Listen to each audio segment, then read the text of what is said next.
when you're physical. It's time to talk some piss and more. We gonna talk about it all. DVD, CD, UHD, VHS, books, Blu-ray. Who knows, maybe you'll even see the laser disc today. You'll see who's this? We wanna talk some physical media. Not mine. Oh my god. This is a media house dream.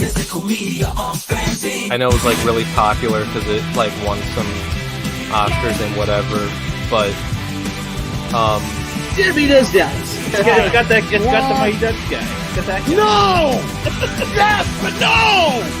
He's not the Mighty Ducks guy! It's Emilio Estevez! Who's the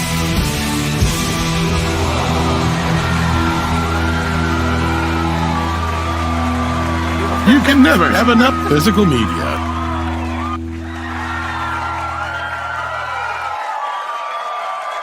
Weird.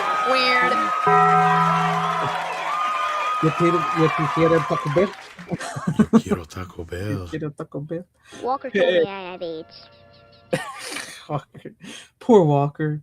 I've been watching Walker. I saw those pictures you posted from. I'm like, this show is so bad, it's good. it is one of those shows. It is such security blanket, homegrown. I'm hanging out at my grandma and grandpa's watching Walker. It has, it doesn't matter how bad. I'm just like, this is a cozy place. This is a very comfy thing. Yes, yeah, it's very comfort food. Yes. Yes. And it's so cheesy, but I love it. Just think they remade it. Well, and it's weird because it's out there in two different versions. The version I end up buying because it was on dirt cheap sale for the entire. This show went for 27 years, guys. I don't know if you guys realize this. Yeah, it went for a very long time. So it was a hell of a steal, but it's all cropped off in widescreen except for the pilot movie. Mm. But then you go to watch it now, it just popped up on Roku because Roku must have picked up the rights for it. Mm-hmm. And they get the 4:3 versions. I'm like, what the fuck? But their orders all whacked, so they must be showing it in either broadcast order or something like that because I went to compare it and I'm like, I don't know if they're cropped or if they're just opening up the mat. I'll do a little bit more work on it, but it doesn't have nothing more than a DVD release, I think. Yeah. Obviously, it's never been put on Blu-ray, or I'd probably have it already, but yeah. Yeah. That seems like something to be right up Mill Creek's alley, though. Yeah, you would think that would be, like a Blu-ray of that, like they did Quantum Leap and all that stuff. Yeah, so. and Miami Vice and stuff. Mm-hmm. You would think that Walker would be like, oh yeah, we got to put that one out. Like, yeah, this huge 10-disc box set in a box that thick. Did I say 10? I meant 110. Yeah, like, and it's they're in the little envelopes. So. Yeah, because you guys got to remember this show ran outside of the first season, which was a mid-season replacement. They had 8 regular seasons of 23, 24 episodes. So that show has like over 200 episodes in it. Yeah. it's so imagine the Married with Children set times 2, or better yet, like even more so, like because it's on Blu-ray, I think you can fit a few more on there. So more like that 70s show, almost times 2. Yeah. Or even like the NCIS, which is like on season 20, whatever. Don't even get me started on what those would be. So like, what? If they even release those, I'm surprised. I think they release them in sections. Like this is I would imagine 1 through so. 10, and this is seasons 10 through 11, or whatever, So, but greetings, Tom and fellow fellers, everybody out in the chat. Let's say hi to you guys, and we'll get into this show tonight. We have Brian Barth. Hell to you, Brian Barth. Glad to see you out there. Yes, it is April Fool's, but you will get no April or Fools on this show tonight. So be prepared. That's right. That's right. We're going full gay. Yeah. We're here to drink, play bad music, do some half gay shit. Why just half gay? That's all Tom, not me. So we're going full gay. What's up, FKHC 2005? Hell to you, glad to see you. Hell, Tim Hayes, glad to see you out in the chat as well. What's up, John the Beagle Dad? Good to see you out there hanging with us. Corley and Rogue, hello, how are you? Hell, Dragonzilla, glad to see you. What's up, VHS Mikey? Let's go. Let's go. Yes, let's go. Let's fucking go. Yeah, it's fucking rage. No. Maybe you didn't know, but we have white privilege. What's up, Stalker Kills? How are you? Yeah, I know it's been announced, but don't even get me started on that because I'm not so sure about the writers. I'm like, why is it like Greg and I should be writing this thing? You know what? Nev Campbell at this point should be writing the movie. Right.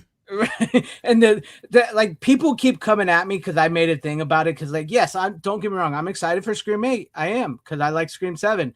But the Zuckerman sisters, they wrote the failed Buffy pilot, and no, they didn't. Like people keep coming at me and saying like, well, they wrote multiple drafts. They didn't write just one draft. They wrote all the drafts, and they still couldn't make the show work.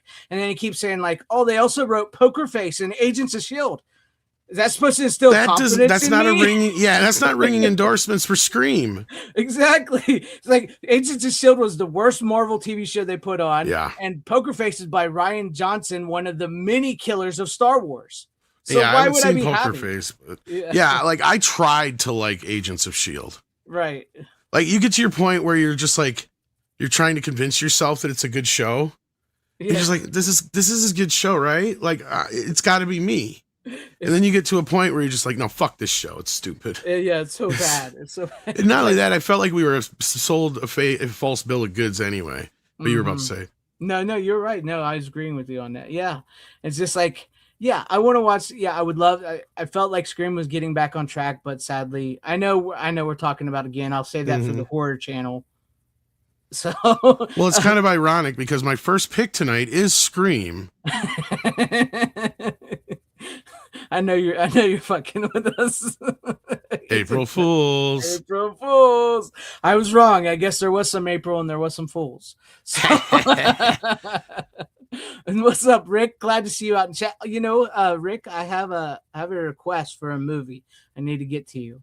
So I do have a request. Yeah, I've been bugging him left and right. Motherfucker, poor guy. He's probably, and I keep telling him, I'm like, if you need some cash for even just the shipping, let me know. Right. That's me too. I'm sorry to keep aggravating you, but I just thought of another movie that went OOP, and I knew you're good at getting these. So, well, I hit him up for Scary Movie 5, and what was the other? Oh, Good Guys Wear Black, and some other ones recently. But I bug him all the time. Yeah. So yeah, poor guy. He's probably just like, oh my god, it's Tom again. What am I gonna do? I am waiting for the physical release. I have the steelbook pre-ordered, so I'm hoping I get it dropped this week. I had kind of got the idea that it was going to be this week or next week, so I was kind of surprised considering the movie didn't have that big of a drop at the box office. Yeah, they could have rolled this out for another couple weeks, but I told people that you can't judge a movie anymore on when it gets pulled from theaters. Because we've seen this, Nosferatu, a lot of other films where it's like, had they left it in theaters, you can't help but think it would have made more money. But here's the problem I keep reminding people too, is the longer these movies are in theaters, the more money the box office gets to keep, as opposed to goes back to the studios. Because the deal is the opening weekends, they usually get a lion's share, like a 60 to 75% is usually the norm. But then as the weeks go on, the theater gets to keep 50%, and then they get to keep, 65% and so on down the road. So it makes more money and more fiscal sense for the studios to say, fuck that. We're going to put it on streaming and make $29.99 a pop. And even Vudu or Apple or Amazon, wherever you're buying these things, you can't tell me they're making that much off of a click.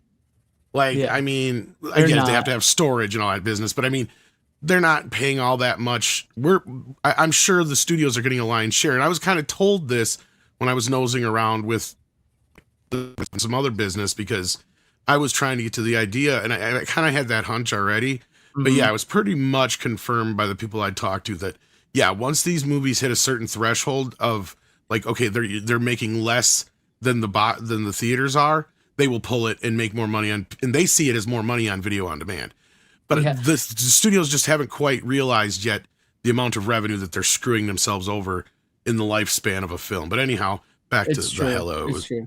Yes. And yeah, you're not wrong. And also with the original physical media release, like they would make another box office with the physical media release, and they're not making that box office with the digital. Sometimes release. more. Yeah. You're not wrong. Because that's what Matt Damon was talking, right? And that's what Matt Damon was talking about, was like they were able to make movies like he did and Ben did for years. Mm-hmm. Like, and Edward Norton and these kind of guys. And then or Rounders or, like movies that would, cost a little bit to get some decent actors in them, but they're not overtly flashy enough to be like a Marvel type movie. Mm-hmm. But it could get made, and it didn't need to make $30-40 million at the box office because it would make all its money back on video sales. Yep. So true. And other rentals and stuff, like the television version and the cable version and whatnot. Yep. So, yeah. And they've cut that all off. Pretty much. Hello to you, Chode, at 90 for Barrero one. Chode. Chode, I hope I said that right. Never do that. Never do that. Hola, Ace Hanlon, glad to see you. Yo, Night Junkie. Night Junkie, glad to see you as well. Well, we're going full gay today. I would like, the Riders of Final Destination would be pretty good. They were right? Oh my God, was that not one of the most refreshing sequels in years? They knew how to respect the original movies and create something new that felt original in and of itself. You don't even have to have seen the other movies, because I talked to a couple people who have not seen any of the other movies or have only seen like one or two of them, and they love this movie. And it's like, you try and talk to them like, you do realize there's like 4 or 5 other movies there. I don't care. Yeah. After the Devin Sawa one, I don't give a shit. Or I've never even seen the original. It's true. It's true. They knew how to write a script. Let me tell you. What's up, Cowabunga dude? Glad to see you as well. Everything I said I wouldn't watch Easy Seals, but made it to the end somehow. I don't know how you did. I couldn't do it. I made it past. I got through like 2 seasons. I think it was. Yeah, the first 2 seasons, and I was out. Well, and I thought we were sold on the idea that this was going to be. We were going to get some street level Marvel characters, which we did get a couple later on by the time I checked out already. Mm-hmm. And also it was going to be kind of a comedy / look at, the things that are happening outside. Like, okay, I was under the impression with the way they explained it, like, let's say Captain America Civil War happens, which they did tie into in the show, right? That's one of the few times where it felt like something connected. But even then it was so tangential and stupid that when it happens in the movie, it's pointless. Yeah. I thought it was going to be the cleanups, the aftermath. You know what I mean? Like, I thought the show was going to pick up after Avengers, and these are the guys that have to, go out and, go and tag all the people that got hurt, hear, like, testimonials, hunt down the alien weapons, are there aliens still hiding amongst us? Are there still aliens kind of around here and there, whatnot? Like, all these kind of things, and I think that's would have been better served with the Skrulls shit that they end up doing that they're pretty much dropping, as far as I know, because nobody paid attention to any of that shit. Cared. Nobody cared. It was pointless. And it's so confusing when it happens in the Marvels. When they try to explain it, you're just like, what the fuck is going on here? We're done. We're done with the Skrulls, dropping them. Yeah, now they're just like, just forget that. Forget the Kang thing. Yeah. Don't remember. Yeah. This is the problem with having to consistently pump these fuckers out, and it's more than just one thing. Because back in the day, this is where they would have taken a 4 or 5 year break and just started fresh. Like, this is why people, like, it's like when people talk about reboots and whatnot, it's like, no, we used to get reboots every time. It was called a fucking sequel. Like, how many movies outside of the Star Wars films back in the day really kind of tied into one or the other? Rocky was the only other franchise I could think of. Rocky and maybe Planet of the Apes tangentially, and what now? What else? Karate Kid. Well, that's later, right? Yeah. Like that's following the template or the blueprint that Rocky built. Yeah, Friday the 13th actually is probably one of the ones that has some of the best continuity. Even though it's like, can you really still call it Friday the 13th? Yeah. When it's like Sunday the 15th or 14th or whatever. Or 15th. Really, I was right the first time. Yeah, Freddy's movie didn't really pick up till the 3rd movie. And then they followed suit from the 3rd movie on up until about the 5th movie. And that was it. So. And even that was half-assed tangential because Ken Sagos used to fucking joke. He's like, if you liked my character in part 3, get right in the movie. Don't get popcorn. Don't go to the bathroom or you won't see me. I'm out. What's I'm up? out before the first reel. Yeah, I'm going. I'm in and out. You won't notice. What's up? Hell to you, Jose Morales. Yes, the Artemis spaceship launch was incredible. It only finally I took missed them how that, many but I years heard, to get back to the moon? Yeah. And yeah, we got a woman on the moon finally too, I guess. Finally. Too bad she's gonna have them all cleaning up the dust. So, howdy, Anthony Draven. Glad to see you out there as well. Everything's so dusty here. It's so dusty. I just can't seem to get rid of all this dust. Get the broom. Yeah. Oh, we're so sexist. Oh, I know. I've heard that a lot lately since I do not like the Zuckerman sisters. Oh God. I mean, here's our first thing is we're white men over the age of 35. That's our fault. My thing is, like, I've been watching horror movies since I was a kid, and 99.9% of the stars of horror movies are women, and I'm rooting for women to take down a giant 6-foot man, and it always happens. And yeah, I'm a sexist because I don't want two shitty writers who are women to write something I love. and something adjacent to that, I'm the first guy who jumps in the oh hell no, this black people die first myth. Mm-hmm. Bullshit. Because first of all, there's not very many black people in horror movies. Exactly. Secondly, half the time they have more of a survival rate than the white people do. Yeah. Scream is a prime example of this because you can't argue with that. Because you're not wrong. In most cases like that, if there was black characters, they'd be like, I'm out, fucking done, peace. He leaves. He just fucking leaves. And Friday the 13th, actually, in most cases, that's one of the next to last or, intermittently, there's somebody who's black who survives. So, again, against all your fucking arguments. And what are you going to do? You got, what, Candyman and Tales from the Hood and a few other black-led People Under the Stairs. And even People Under the Stairs, I think a white guy dies first. Yeah.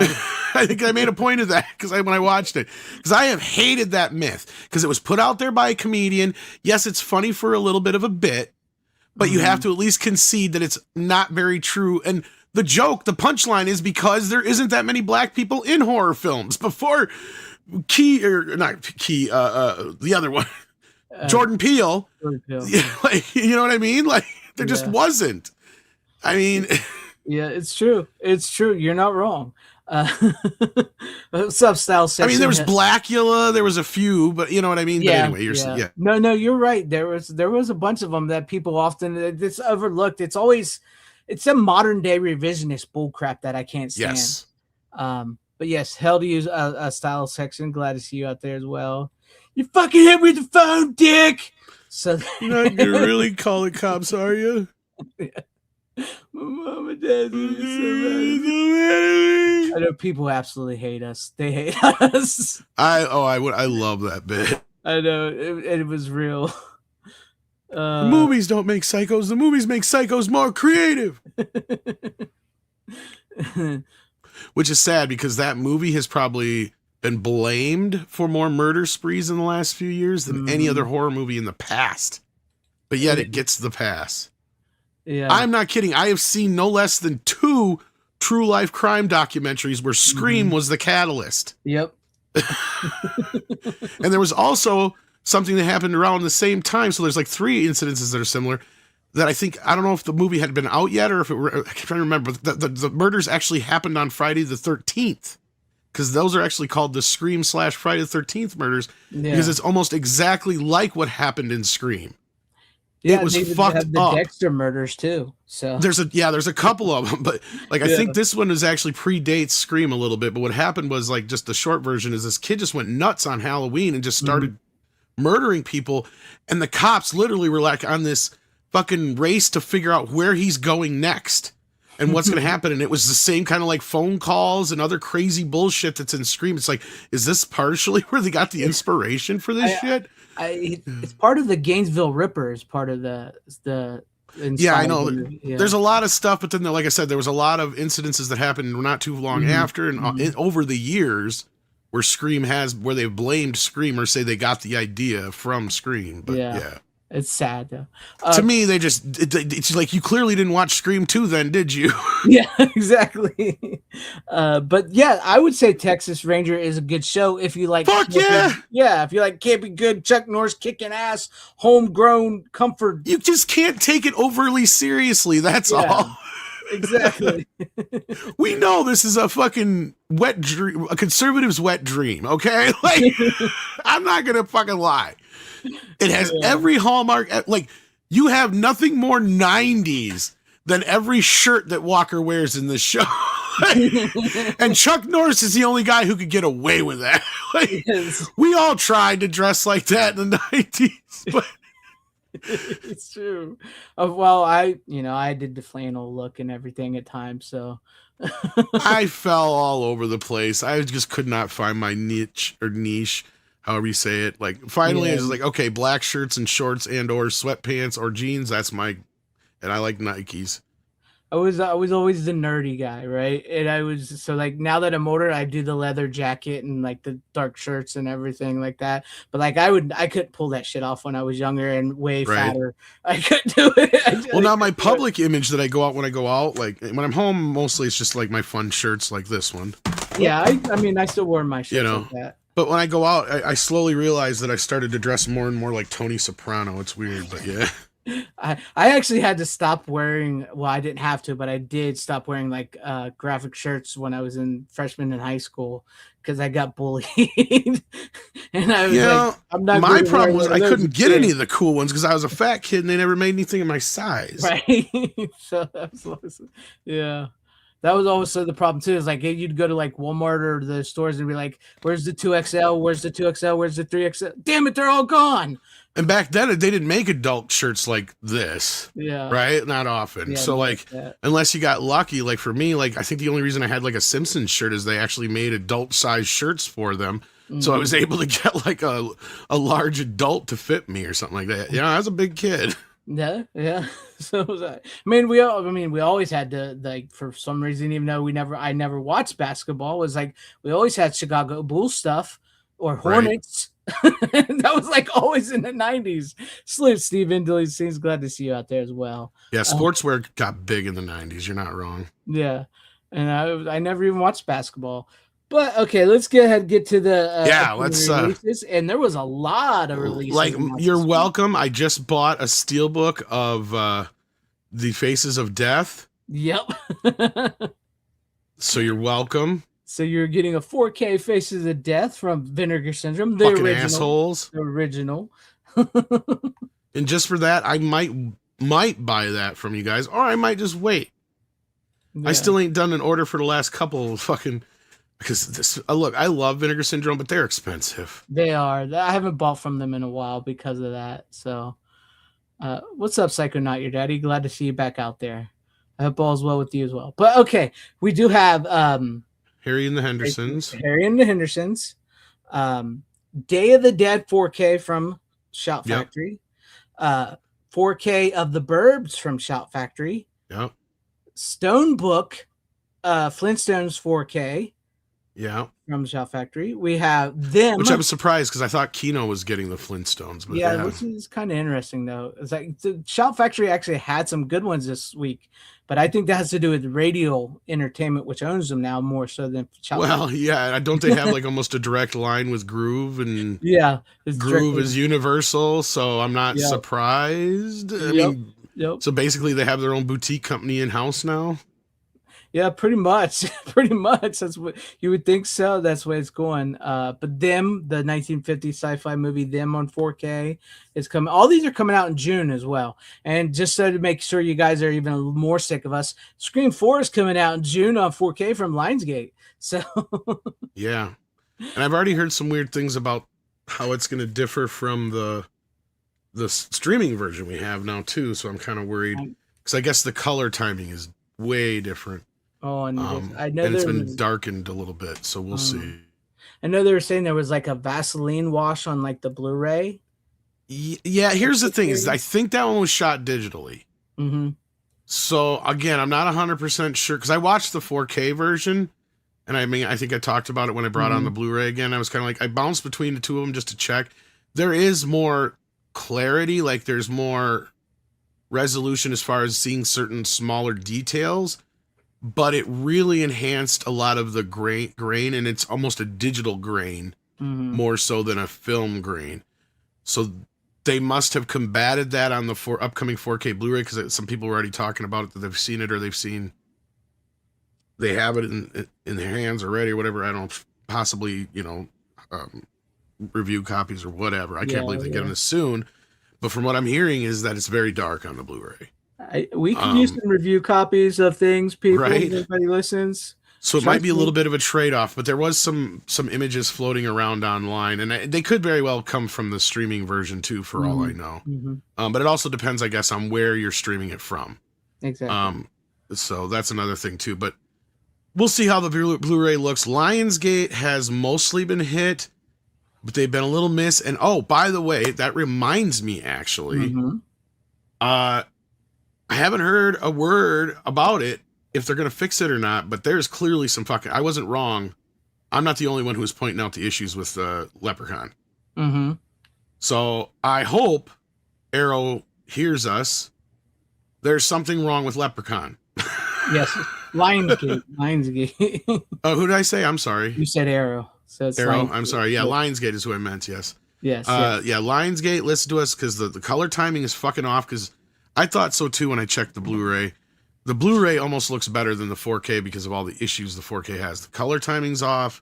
It's overly dark, or that's the way it should look, and the Blu-ray's overly lightened. But something is off, and not only that, the soundtrack's fucked up on the stereo version. It's not in stereo. So, yeah.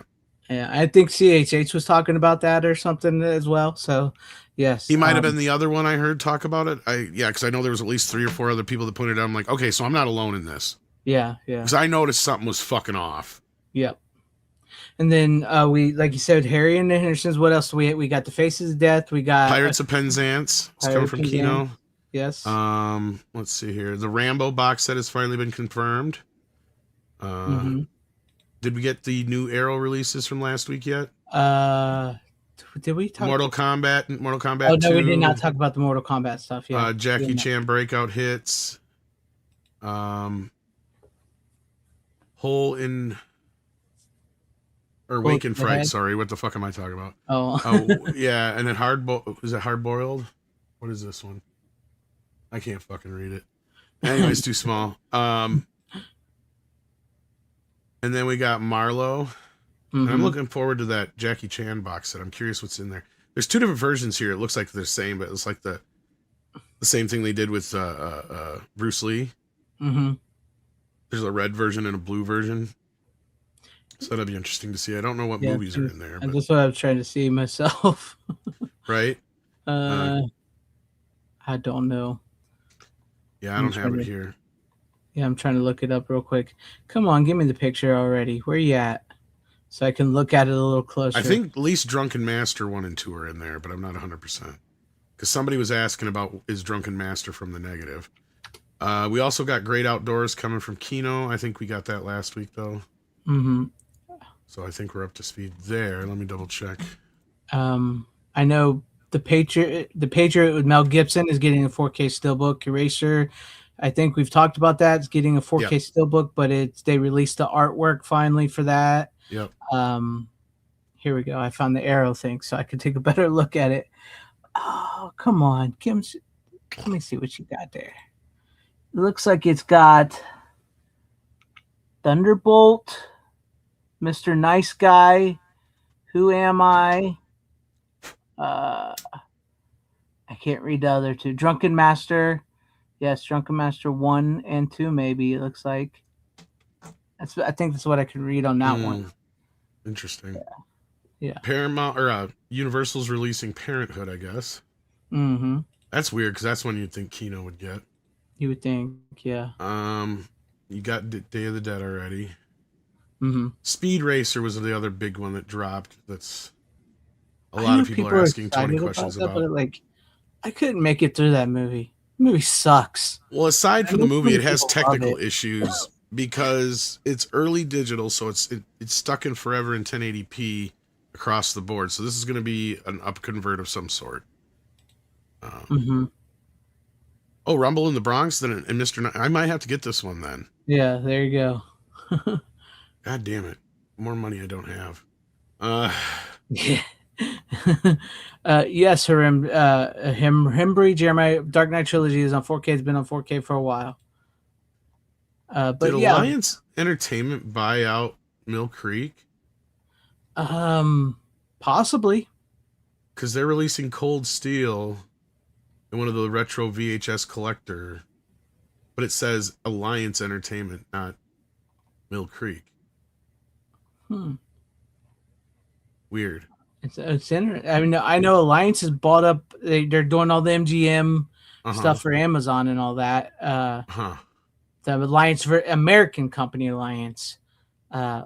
Is that the Canadian company Alliance that you're seeing? Or I'm not 100% sure on that. That's interesting. Yeah. I haven't seen nothing about that. That just stood out to me now, but I'm not seeing anything else that we necessarily missed or worth bringing up. So yeah. Well, there was a bit of a thing today that we're still not quite sure if it's real or not. And I did share my Synapse video that I filmed at Whorehound with you. So I don't know if you saw this. Oh, the Near Dark? Yeah, I'm not surprised. I've been hearing rumors about that for a little while. So I think it's true. Yeah, saying that Near Dark is coming to they're doing 4K, but they did it in a way where it still feels like it's a joke, like they're lying. So it's not been really confirmed, but I personally do know, and I showed you the video, and anybody seen my Whorehound video, Synapse does have a secret title coming that they're saying will be bigger than Suspiria, will be their biggest title ever. It could be Near Dark, but Near Dark doesn't seem that big. Near Dark is one I've been hearing about for a while, though, because that's been out of print.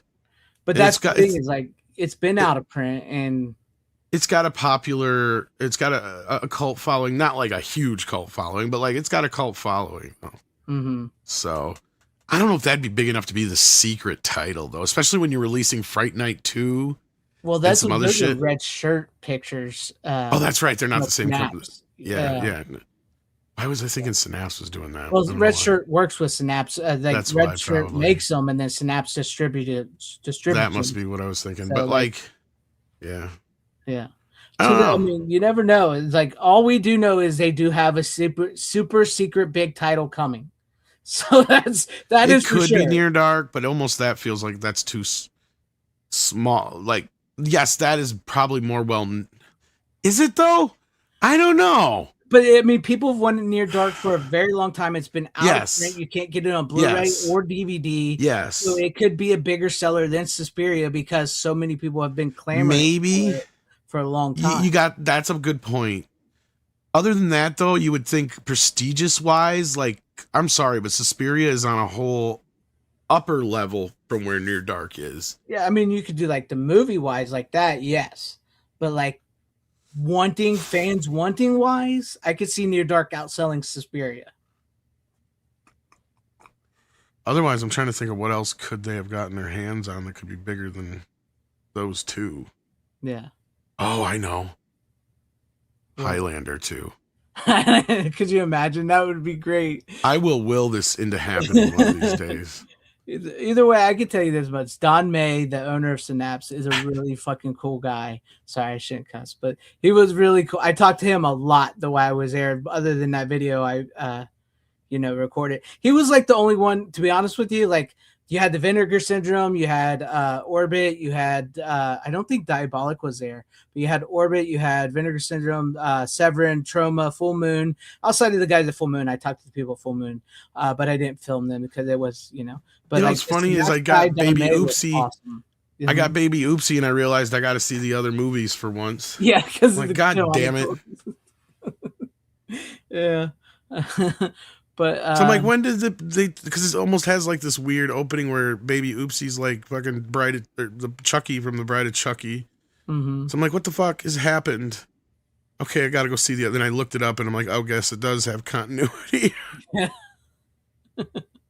So now I gotta buy all these Baby Oopsie movies and Demonic Toys 2 and fucking And then Jack in the Box had his own movie. Jack in the Box. I saw that too now. Yeah, Yep. I have that one. They sent me that one actually. They never sent me the Baby Oopsie movies though, but they did. I need those, and I need Jack in the Box, and I need Part 2. Well, Demonic Toys 2 isn't that in that box set? That Charlie Band box set. Yeah. See, I think that's the only way you can get that on Blu-ray. Yeah. I know the director of the Baby Oopsies. Hook me up. I've almost had an interview with him, but he wouldn't. It's like he never could get back to me. So What the fuck? it's William. It's actually William Butler, who is the only actor to be killed by Leatherface, Jason, and Freddy. Was his dad Bill Butler, the special effects guy? I don't know. It could. I don't think so. He was an actor. He's William Butler. Or Bill Butler, not special effects. I think he was a cinematographer. Could possibly be. Maybe, but probably no relation. And he was also killed by the Ghoulies. So the Baby Oopsies can have for less than $10 when Full Moon does their sales. Thank you for letting me know that, Rick. Oh yeah, that's right. Coming to the rescue again. There is a sale, April Fool's sale, Full Moon's April Fool's sale going on right now. So I wish they would put Damn car. Yeah. I wish they'd put Guyver 2 on Blu-ray. It is the better. Guyver 2 is the better movie. Plain and simple. Well, didn't you see Guyver 2 is getting a 4K? Is it? I did not see that. Yeah. I mistook it for the first film, and then people noted to me, I didn't know the sequel was just had this subtitle. I thought it was Guyver 2. It's called Guyver Dark Hero. Yeah, see, I didn't realize that, and then the guy who made the original was saying, yeah, the second one's being worked on, but he said it by title. I'm like, don't we already have Guyver? And some people pointed out to me, no, it's Guyver 2. I'm like, oh, okay, never mind. I did not see this one. But all right, let's get to well, this is I should probably start with this because you brought this on last week, right? Yeah, go ahead. You know the one I'm talking about. Yep. Because I finally got my hands, and I don't know how Adam got my home address, to be honest with you. Because on my thingy, on the Indiegogo thingy, it's my mailing address, but it just showed up at my house. He might have brought it himself. You got it's lucky. It just comes in. No. Yeah, so this one's actually signed. He says, welcome back to hell. That's cool. Love, Adam Marcus. Adam Marcus. Yeah. Clark W. My name is in the... Can I actually review this? Because my name's in the credits. Yeah, go ahead. I think I have to like recuse myself. What's the word I'm looking for? I don't understand why we're not in. I don't understand why we're not in the movie. More than anything, Adam. We what should the fuck? be in the movie. Me and you. What the fuck, Adam? We know him. We are the super. We probably started this thing in a weird way. I have this weird feeling because, like, when you did this, like, I remember talking to you. You were still kind of like, "Oh, that is," and I'm like, "No, motherfucker, it's a masterpiece."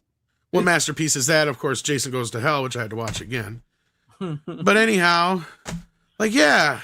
Do you have the one with the slipcover, or you just? I have the one with the slipcover. Okay, that's what I thought. Did you show the back? Yeah, no, I think I did. Okay, I got mine. Speaking of which, I got mine from Don May Synapse right there on that's true convention floor. So I remember you telling me that now. Yeah. So, but no, funny. I kind of. I was gonna say what's funny because you backed it on Kickstarter or whatever, and I got mine before you. So was it Kickstarter or Indiegogo? Either one. Indiegogo, whatever it was. Whatever it was. Either way, I'm in the credits, so I have to recuse myself or recluse what's the word I'm looking for? I'm having a fucking stoner moment. I took a lot of edibles. It's been a day. It's recuse. I thought so. It's recuse. Yeah. I thought so. Yeah. So I can't. Well, here's the thing. There's not much here that and actually, I'm not trying to put Adam Marcus down. There's almost more information in the interview I did with him and probably your interview, because I don't know how much crossover there was, than what's actually in this. That's kind of what I was thinking when I was like, I didn't want to. A lot of this is a lot more.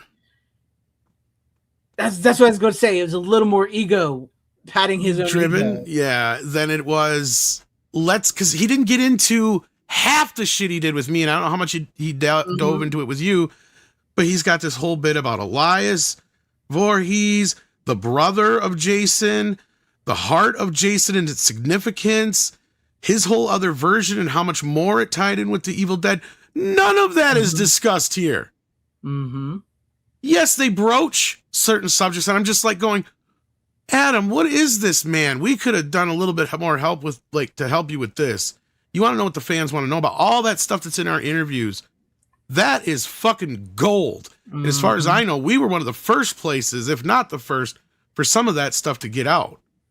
Because I don't remember hearing most of that stuff before that. Right. And he had not really, I think he had finally realized, and this is kind of what this, okay, and this is why I kind of say we more or less probably helped inspire this, and this is why it's weird that we're not on this. Because I got to imagine he got the idea for this from guys like us gushing over it when we would talk to him. Mm-hmm.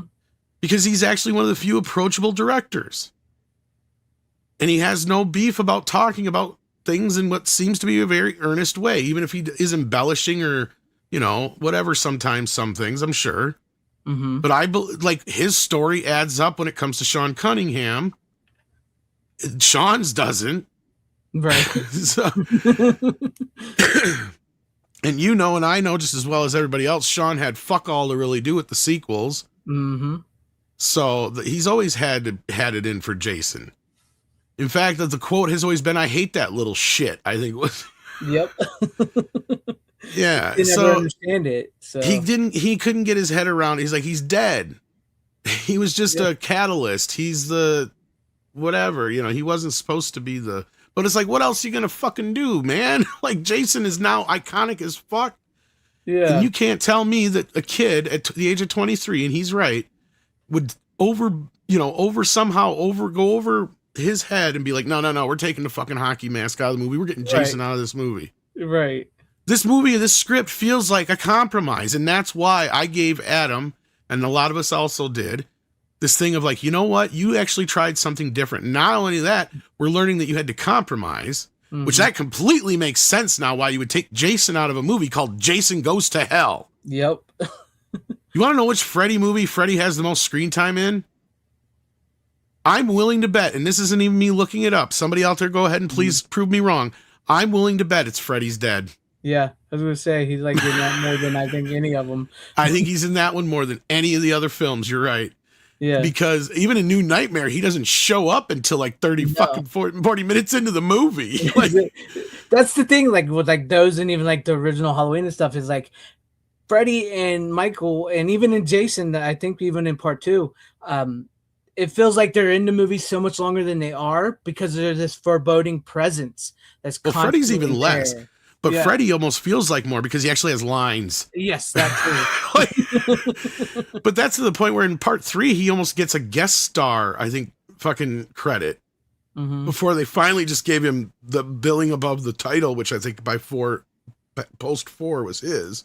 But yeah, like he's hardly at all in the movies. And that's why I've said he could do another 2 or 3 movies in a weekend. Yeah. Like, it's not like there's a lot of shit for him to do unless you're getting really... Actually, the only movie that has him the most in probably is Freddy versus Jason. But as far as the normal franchise, I'm pretty sure it's Freddy's Dead. Yeah. Because he's in that movie quite a bit. Like 5 and 4, he's in it, but he's not in it all that much. 3, not that much at all. 2, that might be the runner-up. And part 1, I think he's only in it a total of like 6 minutes running time total. Because all his lines only stretch out to like a minute. Yeah. Because I have all his audio. If you go on the old Midnight's Edge After Dark website, on YouTube, I actually have a clip there where they have him going through his lines. And it's literally like a 2.5 minute clip or whatever. And all it is the first roll version where it's just his voice. And then the second version has the make it sound like this. Yeah. You know, like that kind of thing, whatever you call it. Now, they call it reverb, but it's not reverb. It's a dampening or whatever you call it to make it sound darker. Yeah. Yeah. Some sort of whatever thing mask that they added to his voice. Yeah, some kind of like thing. And literally that whole clip is like 2.5 minutes, and that's every line in the movie. And in fact, some of the lines I think he did a couple times, so they had choices. Yeah. But as far as this documentary, Jason. Yeah. I don't think it's a bad documentary. There's No, but things I would like. you probably Yeah, get more stuff in the special features as far as the rough interviews than you do the actual movie as far as interesting stuff. And I agree with you. They dwelled way too much on the gay thing. Look, that is something we've always talked about, but I don't know where. Look, you're shooting pretty high for the folks that are trying to pretend that Jason Goes to Hell is the gayest horror movie ever. Yeah. Hello, Nightmare on Elm Street 2. Exactly. Has anybody not seen that? The only thing that movie doesn't have is a fucking strap on. And there probably is one somewhere. So It's true. It's true. No, I thought that was like to end the documentary on that section of like, yes, because there has been a thing of it with like with the guy straps him down and he shaves the guy naked and all that, and the phallic thing coming out of his mouth. And I get that, I do, but like to folks make that like your closing point, that doesn't really button that up very well for people who want to get into Jason Goes to Hell, right? So because it was cool not really good. It was cool to see a lot of the behind the scenes footage. Mm-hmm. That was interesting. I would have liked some more extra footage that may not have made it into that version that's floating around online, where they basically stole all the deleted scenes from for the DVD and Blu-rays over the years. Yeah. Because I've seen that. Everybody's seen that. And I don't know, maybe you haven't, but it's just, there's the biggest part about it that's different is it has the extra death from the naked dude in the one waitress's bathroom who's always babysitting the baby. Mm-hmm. She's like seeing, I don't know if he's one of the cops or not, but he's like, he gets killed by his head getting smashed into the sink. Other than that, there's not really all that much. I don't even remember if they actually show the full-bodied Jason Beast monster in that cut or not even. Mm-hmm. It might not even exist in that version because they might have just decided early on it looked like shit. Yeah. But there is the most footage I've ever seen in this documentary here. Mm-hmm. Mm-hmm. Because I do remember seeing clips of it out there here and there, but yeah, that thing, I wish we had that. Like, because Adam has talked about doing a new version of the film if he could get if the other footage still exists, which I imagine it doesn't, because otherwise, because I told him like, yeah, you would think they'd let you do it because now you could do it for $1.05. Yeah. Like all the special effects that you would do would be nothing. He's like, oh yeah, like I always totally wanted like this and that, like the whole Jason mask would like kind of bleed through the faces and da da da da. I'm like, oh yeah, you could do that on a weekend with two guys on a computer, right? Like, yeah, no problem. Hardly even an inconvenience. Yeah, inconvenience, no problem whatsoever. But yeah, no, go ahead. Sorry, you were going to say something. No, I was waiting for you. No, go ahead. No, like other than that, like it's a nice package. I feel like there could have been more here. Like I do feel like it's missing chunks of things that, like I said, you and I have covered with him in the interviews that I felt like would have been interesting to see. I mean, and that's the thing is, if anything, if you ordered only the digital version and it doesn't come with the special features, keep that in mind, kids, that a lot of the best stuff is probably in the special features. Because Henry Mancini's in there and they talk about some other stuff. And, it's interesting that how this movie came together. I mean, it probably was one of the most expensive Friday the 13th movies up until Freddy vs. Jason, which you almost kind of got to treat on its own in a weird way. And you got to give New Line some credit for getting behind this and trying to, it's not like they didn't try to sell it, right? Like I remember it being advertised very well and I was disappointed with its opening because I think it dropped at 4th place in the box office from my memory. Yeah. Wasn't it like opened up big though when it first opened? It did okay, but yeah. So you're right. You're right. Cause they do talk about it here. Like I think it opened up against The Fugitive. Yeah. And then it dropped off like a fucking cliff. And I think by the end of the month, they had already pulled it out of theaters because it was already on video by October. Yeah. But, and Adam said, like the studios seem to be happy with it for the most part. And I mean, hey, for them to release an unrated and rated version of it on video, I'm sure the movie made its money back and then some. So Yeah, I mean, what has Marcus done other than Final Friday? Well, he first, you should listen to our interviews, but he first got into the business because he sold his script for My Boyfriend's Back, and Disney picked it up. Mm-hmm. But he was under the impression he was going to direct it, so he kind of cornered Sean S. Cunningham, who facilitated that whole ordeal. And it was like, you owe me a movie. And he's like, well, how would you like to direct the next Friday the 13th movie? And he's like, well, would I? Because he actually hung out with Sean S. Cunningham's son. And so he was like on the set of almost all the Friday the 13th films growing up. Mm-hmm. So he already kind of had a connection to this. And you can tell. And look, Adam, for better or worse, tried to give the audience something different. He tried to add a lore to Friday the 13th that fit what was there already, pretty much. He kind of added this idea that explained kind of a little bit of why Jason is this unstoppable thing that keeps coming back forever and ever and ever. And I like how this movie kind of, finally did what everybody said. Like, why don't we just blow the fucker up? Yeah. What else are you going to take to kill this guy? And just the whole idea. Look, am I a fan of the whole Jason body jumping? No, that's my least favorite part of this movie. Yeah. And what it does is add an unnecessary sibling. If it was going to be anybody, it should have been the whole Jason versus his brother routine that has been kind of hinted at and talked about in other lore, and Adam had added to, basically, because Elias, he's another interesting character. Whether or not he's actually Jason's father or not is another thing altogether. There's the implication of Jason being, the result of a incestuous love affair with Pamela and her father, and Elias just took over as the father figure in the role, but he's almost as domineering and worse than her father is. So, that'll be interesting to see if they explore any of that shit in the Crystal Lake series. But, what Adam did was add some more to that and actually kind of try to bring some of that shit out that had kind of been pushed to the side over the years that, was in, the novelizations of, Part 6 and whatnot, and here and there talked about and hinted at, but never really got any, screen time.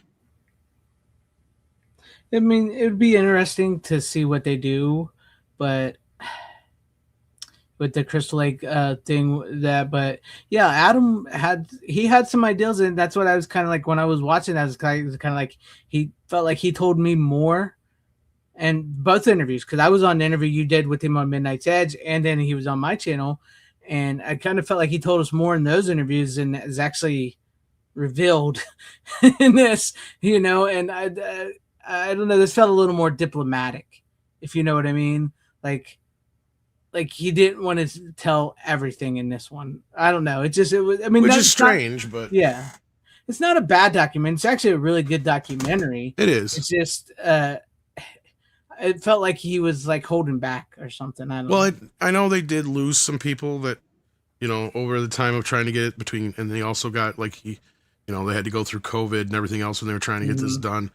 I mean, it was supposed to be done a while back, but look, at the end of the day, the only thing I feel like it's missing is the actual account of the making of the movie. There is bits and pieces here and there, but like you said, and I said before that, he kind of got into more in depth with it with us in the little hour discussions we had than he does here and you have a few other outside things. I don't even remember, the only other thing I think I remember learning from this documentary is, I'm not sure.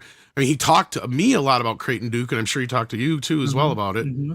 But I don't remember him saying that Stephen Williams picked out the outfit. And if he did, I totally forgot that.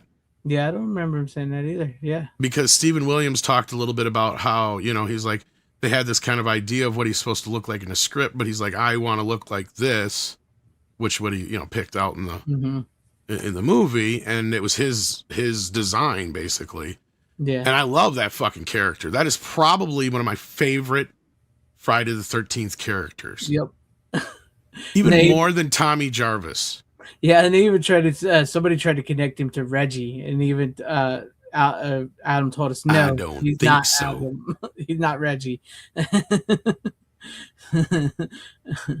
No, I like Creighton Duke as kind of like this, because this movie kind of exists in this world where it's almost like Jason is now so prolific, right? You have to have thought about all these movies have happened before. And as far as the continuity, there really isn't any to the previous films outside of Jason's mask. Well, he does explain. Sorry, I didn't mean to cut you off. No, go ahead. I was gonna say he does explain that because which we didn't know at the time, but when New Line got the rights to the Friday the 13th, when Adam says when he got the job, he was found out he wasn't allowed to use Friday the 13th. He wasn't allowed to use certain things because it turned out New Line didn't own all the rights to everything. He was I think they even had to pay a little extra to get the name Pamela Voorhees or something like that too. I think so I don't think he brings that up, but I knew that. Yeah. And I think he brought up some of that stuff. But yeah, no, he was under the impression they had everything, but they didn't. So he had to work around certain things too. And in a way, this was almost like a reboot. And because he says in this documentary, the only one that Sean told me to ignore was part 8 because everybody hated that one. Yeah. But if you look at it, it's still kind of set in this quasi similar timeline that like Freddy's Dead is set in. Because if you look at it, Freddy's Dead claims to be 10 years in the future. Well, it's like 10 years in the future of what? From 1991? Because if that's the case, that butts it and right up against and works really well with Freddy versus Jason, and it makes it even more relevant. Because part of the problem with Freddy's Dead is he's killed all the kids. So he's ran out. Yeah. And the town has resisted having any more children. So like they've turned off the spigot, basically. So... And at that point, eventually he's going to become powerless because, a whole generation hasn't talked about Freddy. But anyway, we've gotten too deep into this. But I like that idea that it feels like it's like a little bit farther in the future from any of the last Friday the 13th movies. Yeah. It has its own little lore to it. Does it break some of the stuff from the previous films? Not really. Just because they didn't mention these things before doesn't mean that there's a problem with them existing. The bigger problem I have is just with the whole body swapping, which leads to you need a Voorhees woman for Jason to be reborn. Yeah, like that's the only real problem with the movie. Yeah. I mean, otherwise, it could have been a more interesting story about this whole idea of the world does know and it kind of acknowledges that Jason exists, even though he's kind of this urban legend. And that's what I like about the intro is like, okay, well, just get the fucking National Guard or the fucking SWAT team out there and take his ass out. Blow his ass up. Exactly. And what should have happened is once they had him on the fucking table. Yeah, good night, John. Take care. Good night, John the Beagle. Go ahead. Is they should have just had this where he just comes back together. Like, it's like, okay, so this explains that this motherfucker is supernatural as fuck. Yeah. Nothing is going to kill Jason. Which is what Freddy said. You can't die. So... Which then you can have the whole thing with Freddy where it has to be a family member, and then you introduce the sister and the niece, right? So there you go. That I would have had less problems with. But overall, look, it is what it is. And they even talk about this in hindsight. It's a lot easier to enjoy the film now than at the time. I can understand that some folks were really shaken up by it, but my best friend at the time, and I still know him pretty well, like he got this too. He's like the biggest Jason fan I know. He loves this movie. Still loves this movie. In fact, I think he may not admit it, but it's one he probably talks about the most. I know when it came out, it was just this obsession for him. So, like, I mean, I've known for a while that I didn't like Adam. I didn't know there was this much hate for the movie until the internet. Same. And clearly that's what he's working out here, but he was doing that already. And that's why I feel like not us personally necessarily, but us YouTubers talking to him about this over the last couple of years inspired him to make this more so than it being your standard making of documentary. Yeah. So there you go on and that. We should have been in it. Yeah. What the fuck, dude? Yeah. We should have been in it. We should have. And yes, that was something you talked about. Speaking of which, he was going to connect them all because he wanted, once he got on there and he realized what New Line owned, yeah, that's where the whole Evil Dead book and talking to Sam Raimi brought that in, and Nightmare on Elm Street with Freddy's glove. He wanted to make it like, well, why can't all these guys be in the same world? And speaking of which, he had talked about the Pinhead cameo too. Yes, the Pinhead cameo. Yes, all that, and which was something I liked about it, and that's why it sort of also goes along with my first pick. My first picks, I should say. Yeah. I watched The Mummy. The original Karloff Mummy, and also the Brendan Fraser The Mummy. which I Pre-fat Brendan Fraser. which I meant. I bet he's gonna get on some of his Ozempic and get back in shape for the fourth one. So, but one of the things I think people I did do a video about this on my horror channel. If you want to talk about it, is something I don't think so many people talk about with these, and is that the Mummy movie actually the remake actually is a really good remake of the original Mummy. They are so well connected and keep so many similar beats. The only thing they just added was the Alan Quatermain Indiana Jones style adventure to what was already the basic plot points of the original Mummy. Is it based on a book of any kind, or is it just? No, I think the Mummy is just its own original Universal monster. Okay, I wasn't sure. Mummy. That was one I'm not a big, huge fan of, but I get it. It's not like the best of the Universal monsters, the movie itself, but that's why the Brendan Fraser movie takes the story it has and expands on it exponentially. Because Boris Karloff's Mummy is Imhotep. His name is Imhotep. He was buried alive, and Noxunamun is in it, and he wants to bring her back from the dead. He had a thing with her, but she wasn't the pharaoh's wife or girlfriend like she is in the Brendan Fraser one. She was his daughter, which also sort of goes into the Mummy 2 stuff, which I didn't watch the Mummy Returns. I was thinking about it. I might maybe next week. Maybe next week. I'm thinking about it. But no, he was Imhotep. There is a chest in the original Mummy where whoever opens the chest will die. Same thing in that. He's not brought back to life by a golden book or a black book. It's a scroll. They find a scroll and they read the scroll and it brings the Mummy back to life. The character of Benny and the character of the Mummy himself, because he comes back and as a human form almost, and he's wearing the little Fez head and all that, and he calls himself Professor Ardith Bay. So the professor on the other side, and the character of Benny is sort of the Mummy in and of itself, because they're paying homage to Boris Karloff with their fezzes and everything. So there are so many connections to these, and I think this is I would say the Mummy is one of the best Universal monster remakes.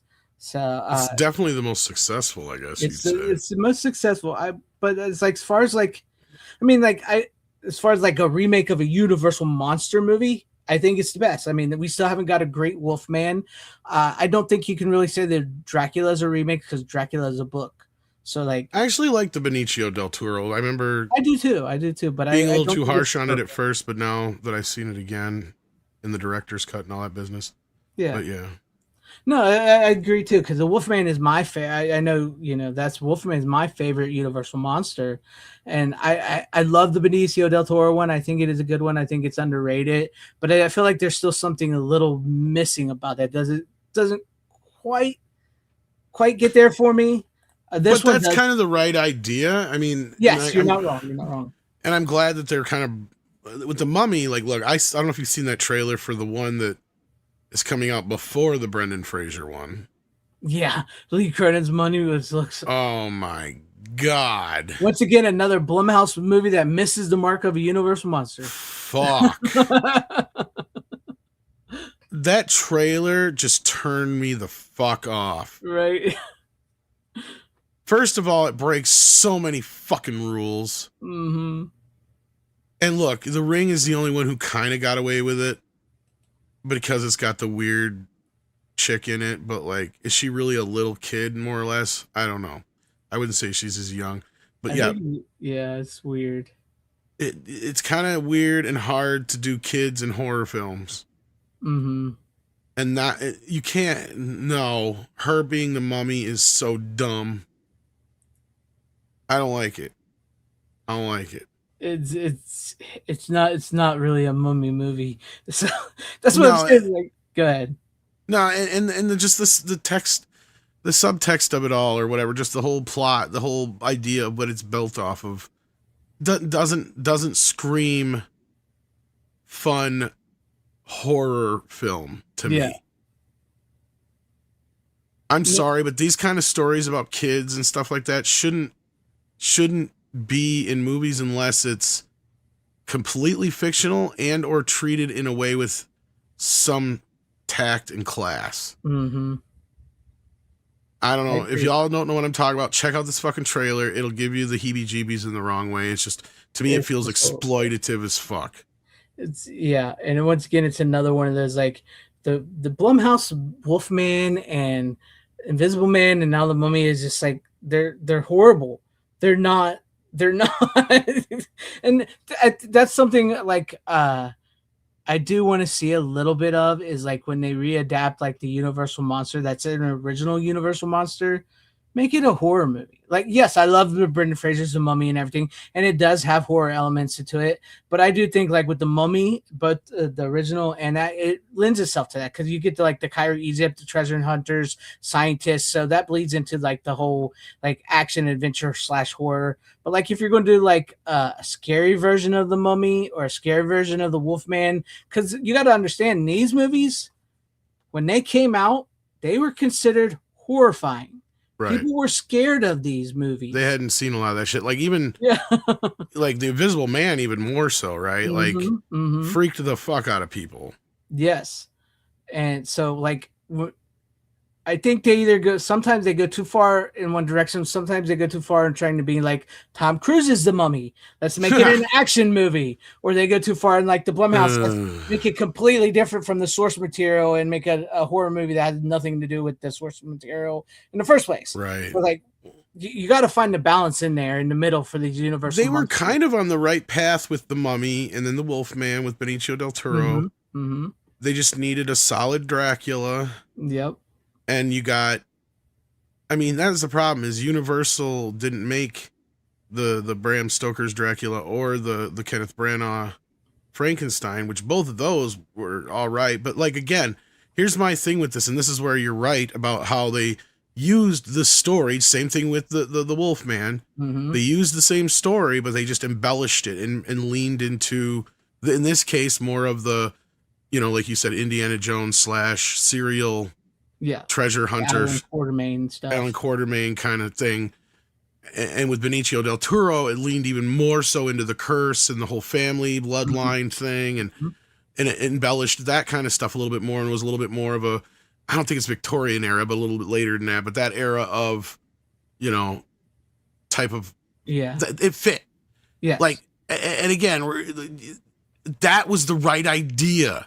Something that felt a lot like, looked a lot like the original Universal horror films, but just is now set in a completely different new idea and setting in a way. The beauty of the Mummy is, look, it was probably the least popular back of all of them, maybe. Yeah, I'd imagine.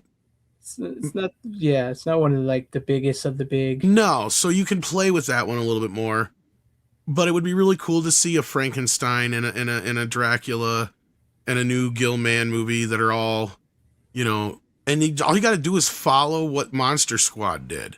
And this is what I've been saying. You just amp them up a little bit more, make them a little bit more realistic, but stay with the original design elements to where we recognize them as the original Universal horror characters and creatures, but they're just that much cooler and realistic looking. Yeah.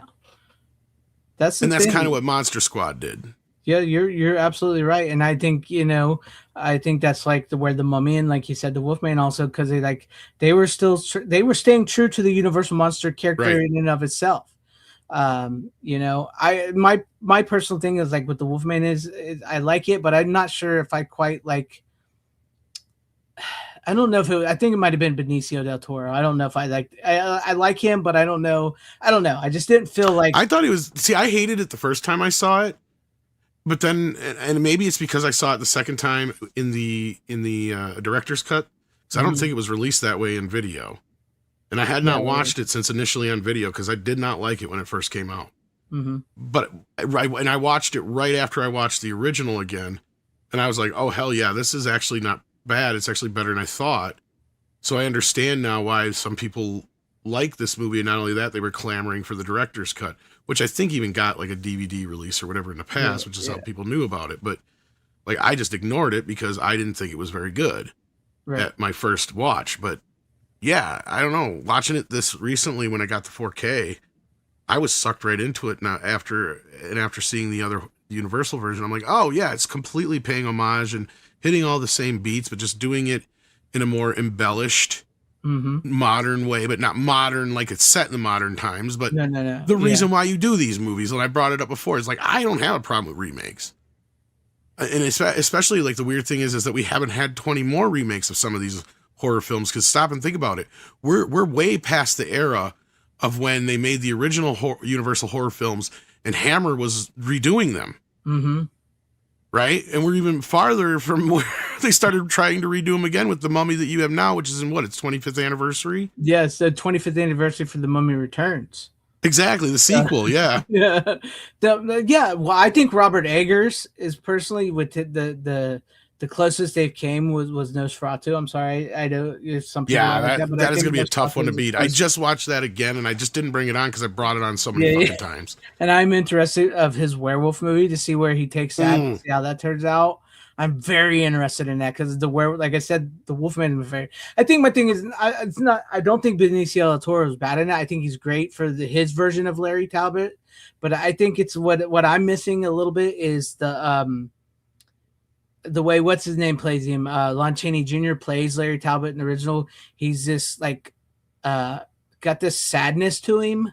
It is a very different version. Yeah, in a way, like got a sadness and innocence to him, which I think leads to the horror, because once he becomes that monster with Benicio del Toro, I thought he was already very intense, which I liked. Don't get me wrong, I liked it, but I missed the little like fair.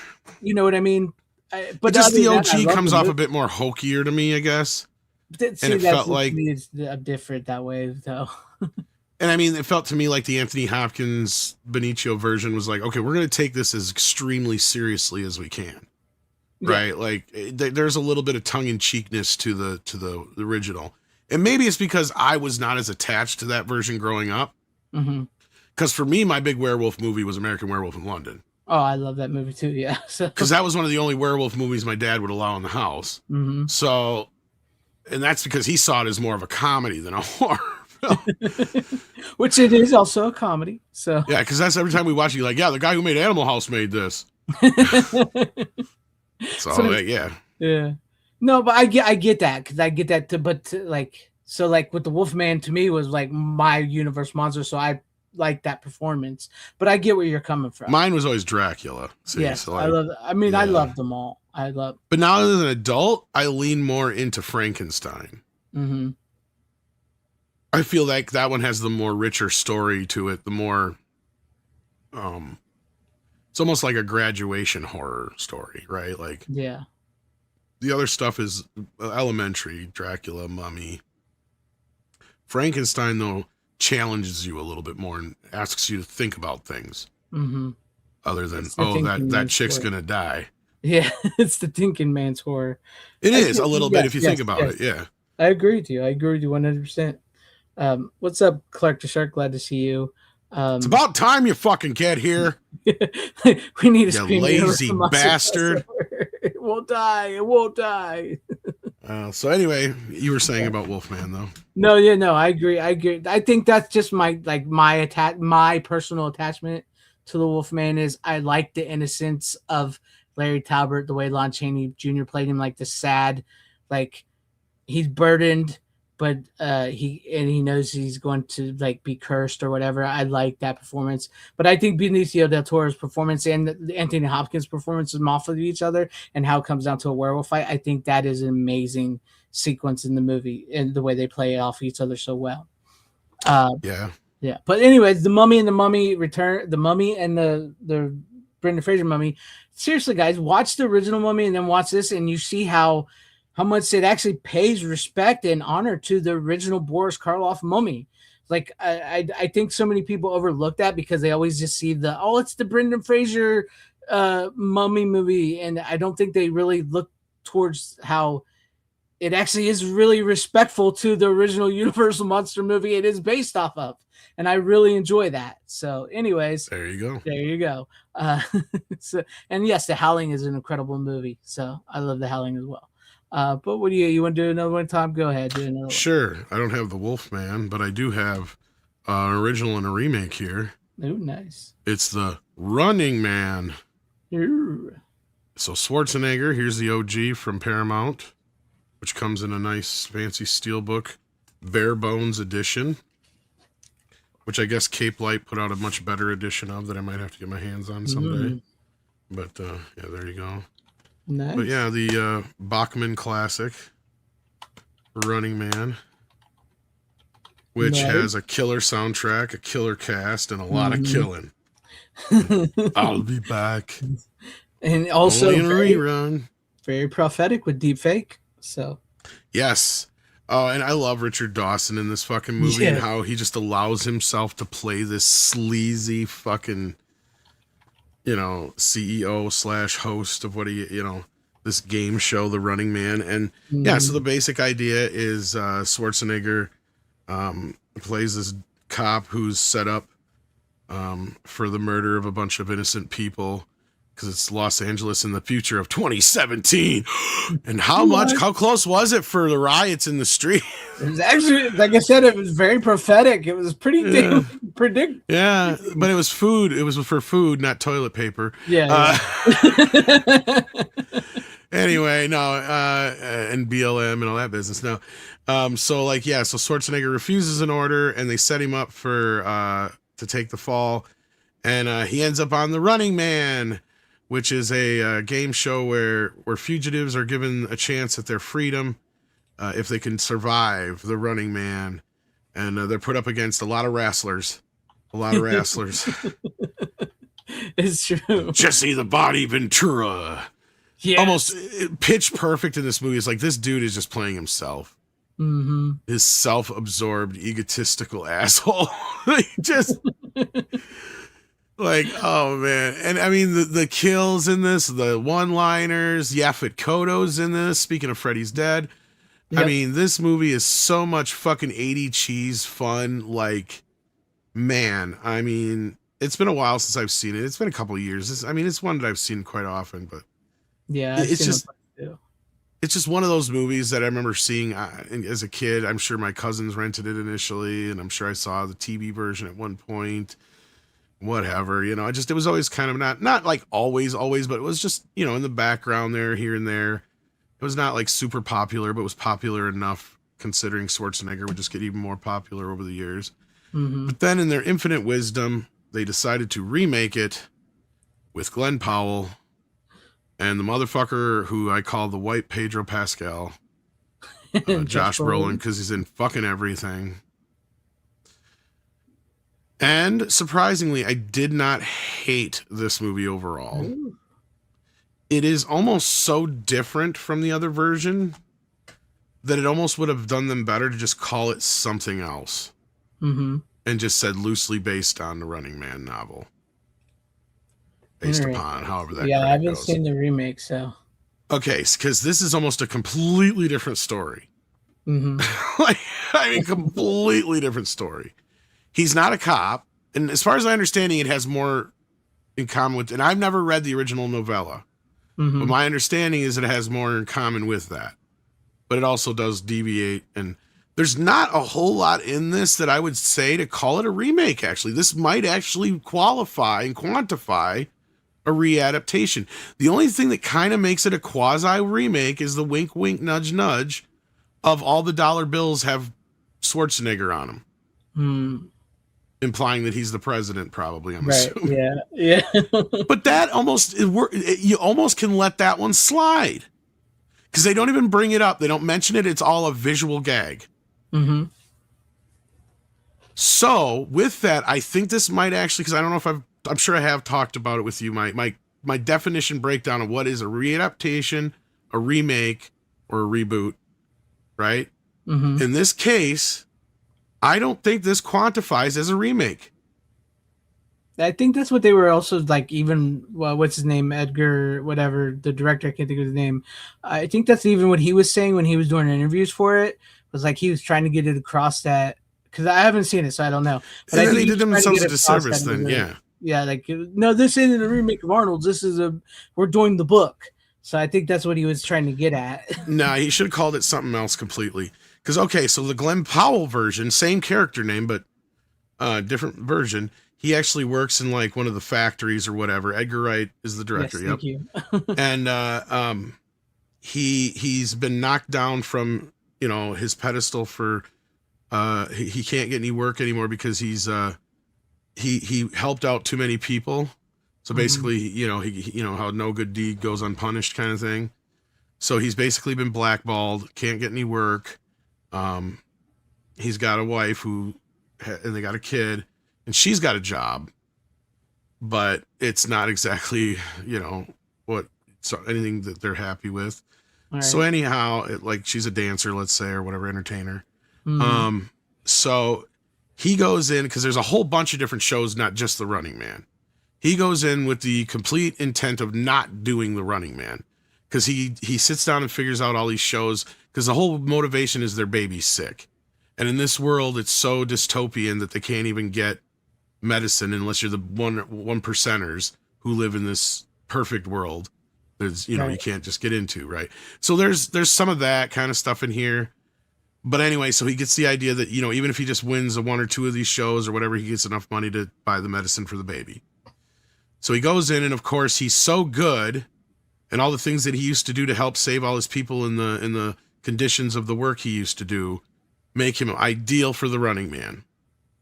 So they bump him right into the Running Man.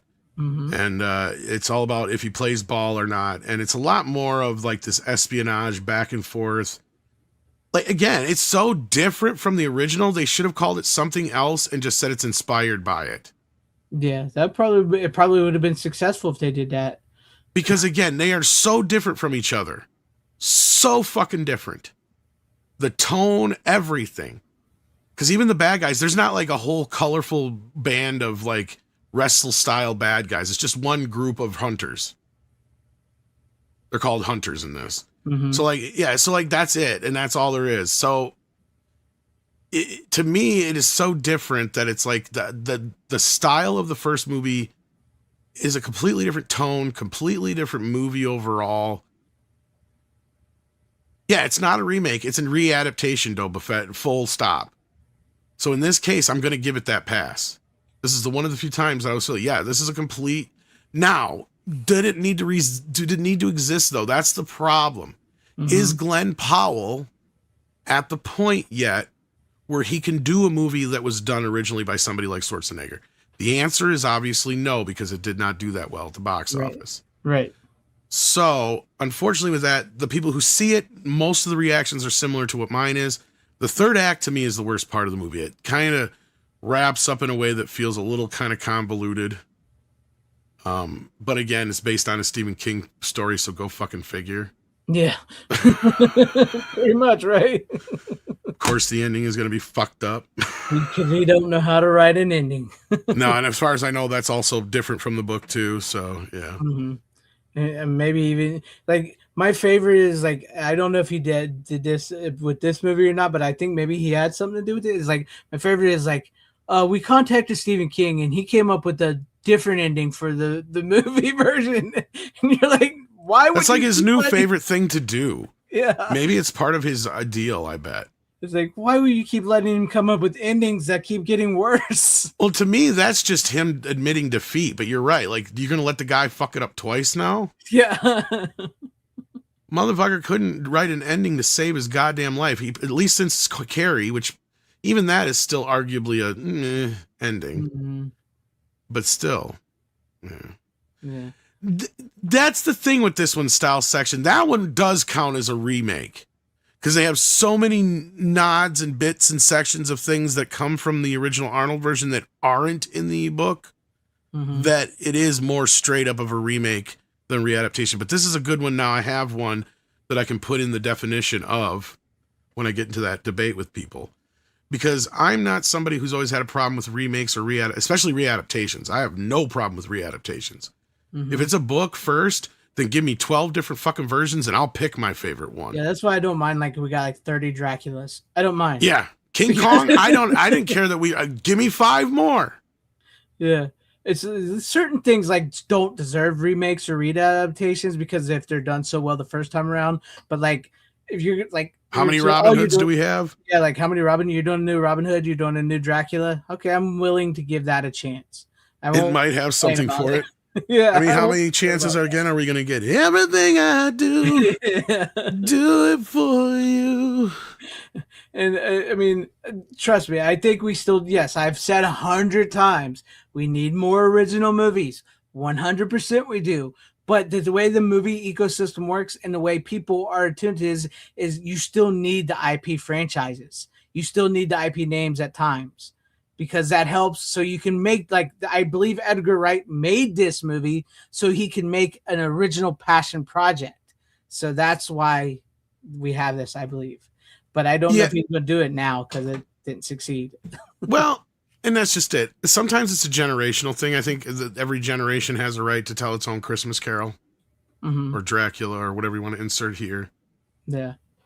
Part of it's also a technology thing. Like King Kong's a good example of that's the kind of movie you'll lean into when some new technology has come along.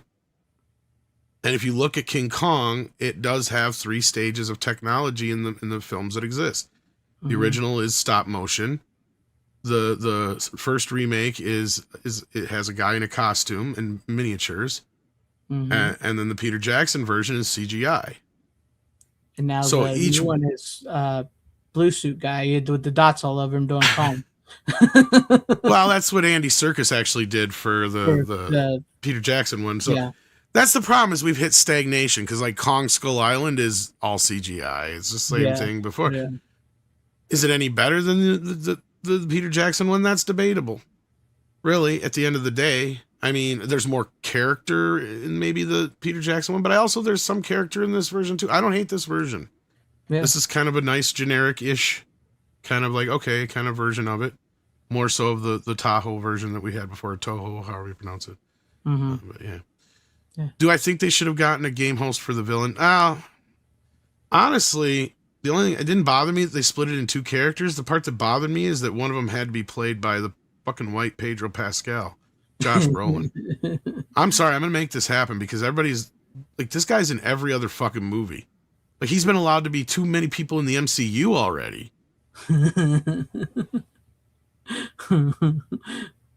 People give Pedro shit. It's like, man, I swear. In the last couple of weeks, without even fucking trying, he's been in like 3 fucking things I've watched. Because I mean, I do watch some things I don't bring on because I've either just brought them on or I watch them on streaming. So whatever, I don't have a physical copy. So yeah. Yeah, I get it. No problem. All right. Well, final verdict. I want to hate the remake. I do so badly.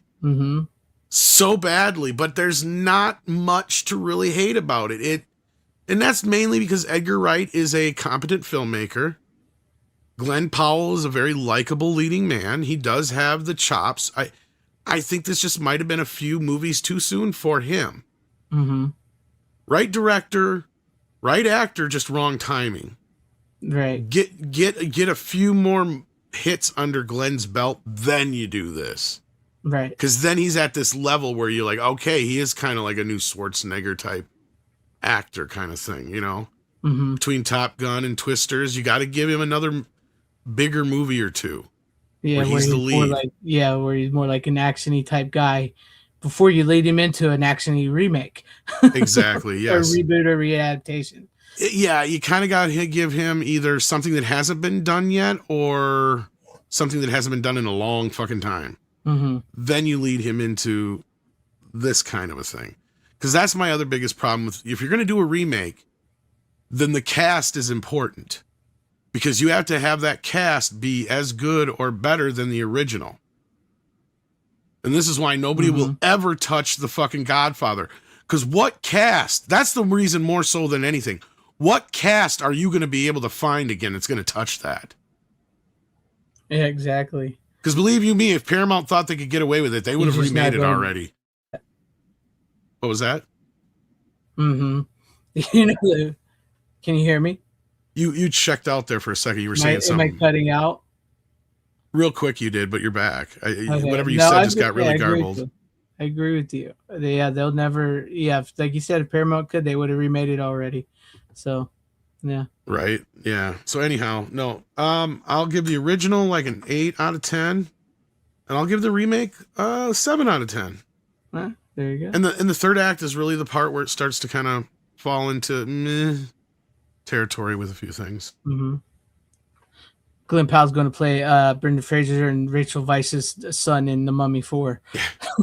Oh yeah. I suppose I should kind of actually review the quality of the original film.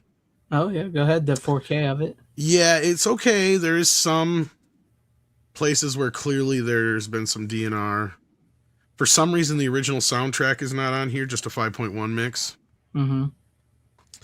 Which I don't know if there was a... Because here's the other thing I've been reading a little bit up into and finding more and more about is the... for some reason, for a while now, they've been redoing, remixing, putting in less than full quality of soundtracks for the home media versions. Because I don't know if you guys remember or not, but there was a short period of time where they'd have like the original theatrical mix on a DVD, and they'd have what was called the home video remix or whatever. And it only came up on a couple of titles. And the other thing that's kind of similar to this was the headphone remix. I don't know if you saw that, where you'd be able to do that on a switchover. And I guess some people have been doing some research, and they've been noticing that unless you're getting it from like some of these boutique companies, they're not exactly the original audio. And there's been some manipulation to fit them into what they consider the capsule for a home video release. So like the bass is usually taken down quite a bit, and some other dynamic are changed.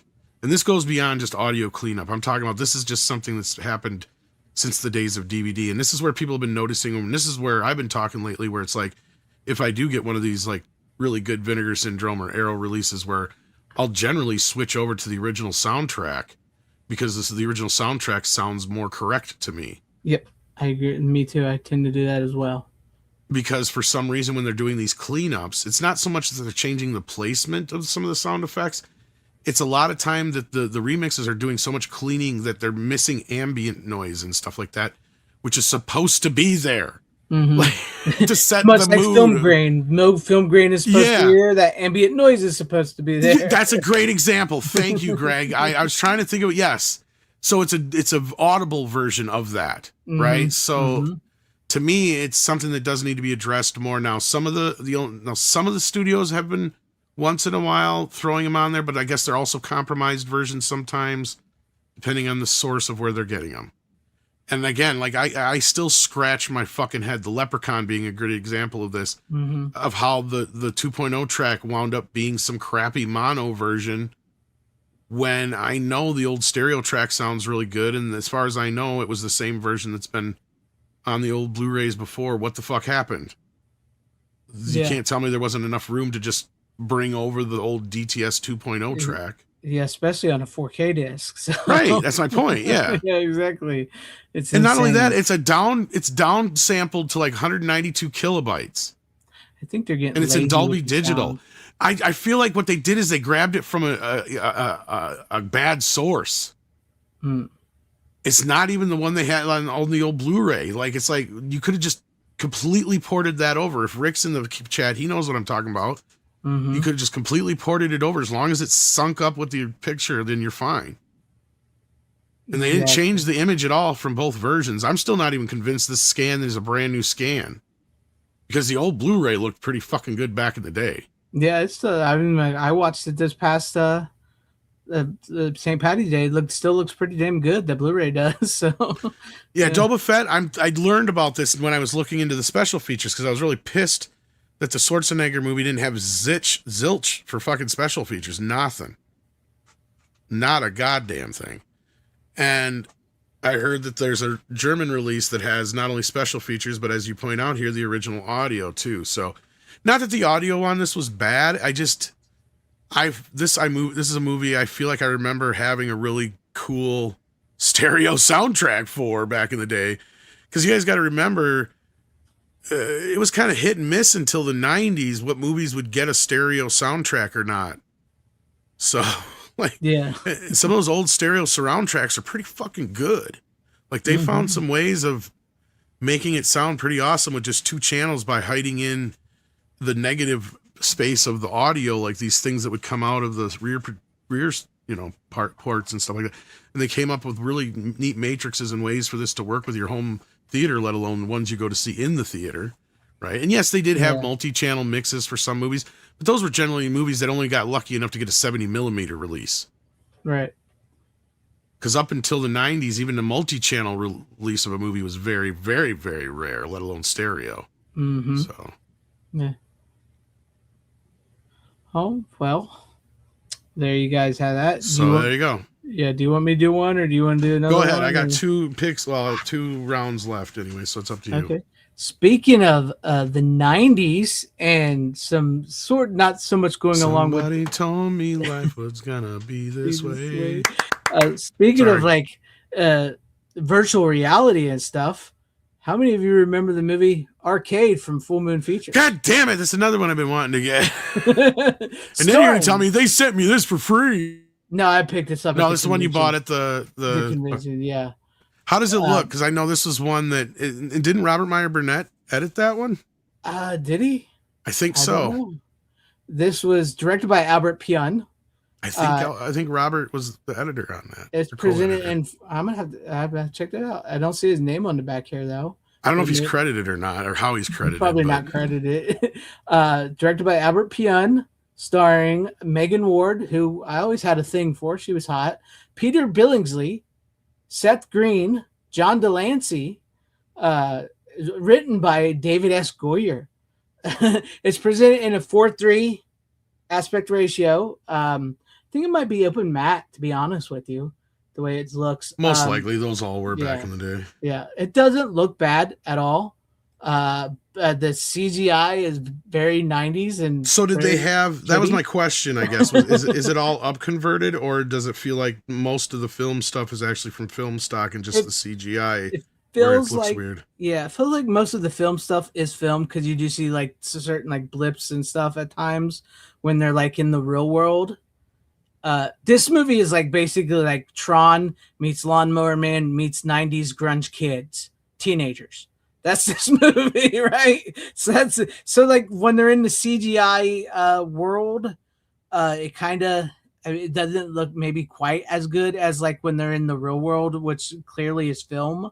And it's shot on film too. Like they have a special camera that they talked about. I was watching the Video Zone, a little bit of the Video Zone. Like they had some kind of special camera they had for when they were doing the green screen and all that. So it doesn't look bad. It doesn't look bad at all. So He's credited on IMDb as additional editor because I do remember him talking about the movie. So he probably did. Yeah. Yeah, it's not a bad. It's a stupid movie. It's stupid, but it's fun. You know what I mean? It's a Full Moon Features, and it's Albert Pyun, right? It's John Delancey is graded at Q from on that. So yeah, was she in the 90s show Dark Skies? I did not know that. But no, for anybody who knows what the plot of this movie is, okay, so Megan Ward is this like girl who lost her mom by she self-deleted her mom self-deleted herself, and she's kind of like hanging out with these kids, like I said, they're like the grunge 90s kids. They got the flannels, they got Seth Green as one of her friends. Peter Billingsley is like the he's like a cool kid, but he's like the gamer kid, and she's got a boyfriend, and they all go to this arcade called Dante's Inferno, and they're introducing this new game called Arcade, which is virtual reality, and it just so happens like the virtual reality program is alive, and it starts taking these kids, right? And so she teams up with Peter Billingsley, and they go into the game to try to defeat this this sort of, I guess you could almost say AI entity, a virtual reality entity, which they actually took. It's kind of like the RoboCop 2. Like they took the brain of a kid and put it into the computer, into the program to use it to help give it thinking. So that, so that's what the movie's about. And it's like the CGI is so horrible. It's so horrible, but it's so fun to watch. The outfits they wear, I don't know if you guys can see, like, look at these outfits. If I could get the camera, look at the outfits. Wait. Hold up. Look at the outfits. Did you say Peter Billingsley? Peter Peter Billingsley of the perennial classic Dirt Bike Kid? Yes, and Christmas thing. What? He was in a Christmas movie? Yeah, that's him right there. That's Peter Billingsley. I didn't know he was in a Christmas movie. This is news to me. He's the Dirt Bike Kid to me. Kind of looks like the guy that actually wrote the the story the Christmas movie is based off of. Christmas story. I mean, talk about casting. They fucking look almost identical. This is about the time as a teenager I went to the arcade. Yeah. So this is a very 90s movie. Very, Damn you, very Donkey 90s. Kong. So I know it looks like it 80s. No, it's very 90s, like very 90s. Oh, fuck. This cover is kind of pretty. Honestly, It's pretty bad, actually. I'd like to know who did this because for Full Moon, this is bad. Yeah, it's a pretty bad cover. You got to understand the thing with Full Moon is normally their covers were 10 to 20, if not 30 times better than the actual movie. Mm-hmm. In this case, though, I have no idea what the fuck happened to this cover. Just like, what the fuck is going on here? Yeah, I don't know. Good night, say good night, your daddy. It looks like a cover to a bad 80s album. You're not wrong. Yeah. And you know what? This is very true. I didn't read that, but this makes sense now because I was watching the Video Zone, and the video effects they show in the Video Zone are completely different than the ones in the movie. Because I'm watching them like, none of this shit's in the movie. I'm watching the videos and it's like, none of these models look like this in the movie at all. What the hell? Well, I know Robert, one of my memories of him talking about this is like he kind of saved the movie in the edit. Mm-hmm. Is my understanding, and that's why he has a quote unquote additional editing credit, is because the movie was a fucking mess, I guess. Yeah. And so he re-edited the entire film and basically made it a coherent film, was my memory of the fucking story he told about this movie. And I think he also basically did it for free, which, as you know, yes, is pretty much the norm when it comes to Charlie Band. Mm-hmm. So, Anything you can get for free. That makes actually a lot of sense now, especially after watching the Video Zone and seeing the different effects and hearing that. Because like I'm watching the Video Zone and like there's scenes that are not in the movie at all. There's like literally scenes like I'm like, that's not in the movie. That scenes that like the CGI character, the arcade, he's called Arcade, that looks nothing like he's in the movie. The CGI is completely different looking. Matter of fact, in the videos, and he kind of looks like the block from Mario Brothers. The the with the spikes on it and everything. So, I vaguely remember this movie. I mean, I know I remember the movie, but it's like I remember it more so being a bad movie than the movie itself. Does that make sense? Because it was on the heels of shit like Brain Skin and Virtuosity and it's very much in Lawnmower Man. Lawnmower Man, yes. I was trying to think, movies. Very much in that vein of movies. And yeah, I could see why would Disney sue if it looked like Tron? Yeah, because it's also, like I said, this movie literally is Tron meets Lawnmower Man meets 90s grunge kids. Teenagers. Oh, I bet Charlie That's wished Disney would sue him. Oh, I bet he would love it. He would have. Did Disney try and sue? I don't see why they would, but that's what Davina said. It said that's really just a threat. That's what I said because like the CGI in the Video Zone is completely different than the CGI. Maybe they saw a trailer, but still, I'm surprised kind of because it's not like Full Moon's got a buttload of money. Yeah, no. But I mean, honestly, this is a shitty movie, but it's a fun movie. It's a fun, shitty movie. Yeah, it's a Full Moon Features, guys, by Albert Pyun, the master of those type of movies, right? And David S. Goyer's script sucks. I'm sorry, but it sucks for this movie.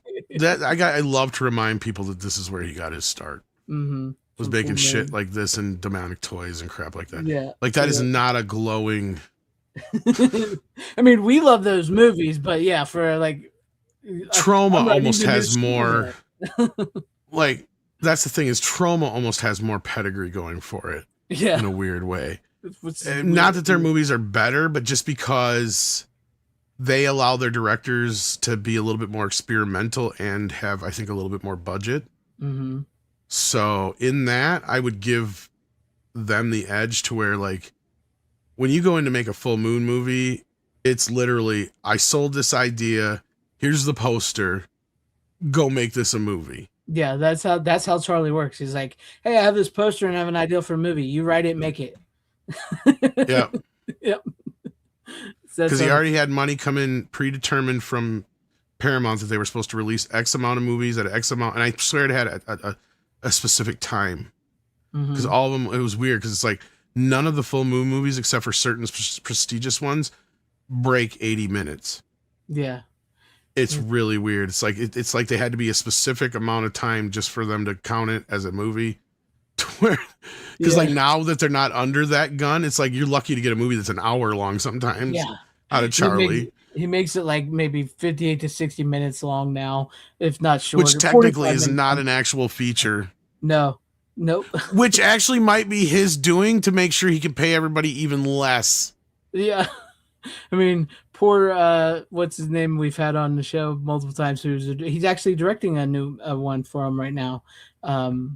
Brooks, who we've had on the channel, who I've had as friends with. I could see him doing that because you know what I mean, like because it's technically by the whatever guild rules and film rules or whatever film MPA rules, a movie to qualify as a feature film has to be, I believe, an hour. It has to be either an hour and 1 minute or hour and 5 minutes. I know it has to be over an hour at least. Because once it's under an hour, then it's considered a short. Yep. Or he likes to call them, I think Charlie, I saw one interview where Charlie says he likes to call them episodes. Ah, that's exactly what he's fucking doing then. He said that is exactly what he's doing. They're like TV shows. Because he does not, he will refuse to call movies. That's why. Because he's got it down to where he's paying them for episodes of TV and or short films, so it's not as much as a feature. That's what he's doing. He's a clever guy. He's a clever guy. I love Charles Bear, guys. I love full moon features, but the guy, he is what he is. He's like a mob boss of film. But no, Arcade. Give it a watch. I always thought I always thought Megan Ward was very attractive. She did multiple.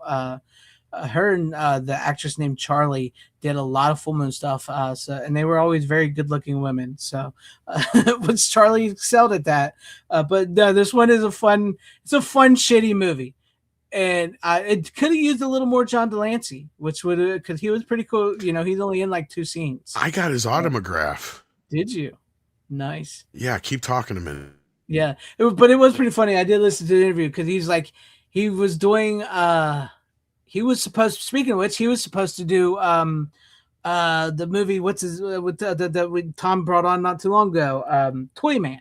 John Delancey, Q from he was supposed to be in Toy Man, and he decided something happened, he wasn't in it, and then he was talking to Albert Pion, and he said he had a movie for him, and it was a very violent movie. He never said what movie it was, but he said it was a very violent movie, and he didn't want to do that movie because he didn't want to be on film as somebody as bad as that. And then Albert's like, no, don't worry, we'll do this movie, and it was Arcade, and he's like, but Albert, that's shooting the same days as the movie that you just told me about.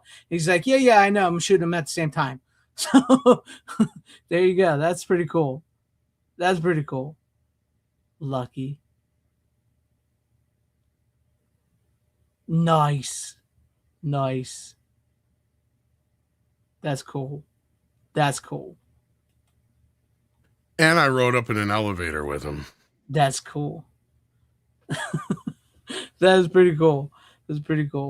But yeah, so there you guys have it. Check out Arcade if you've ever seen. That's right. He is tall as hell too. I don't know if you noticed that. Yeah, I mean, like, speaking as tall as hell, Peter Billingsley and Seth Green, right?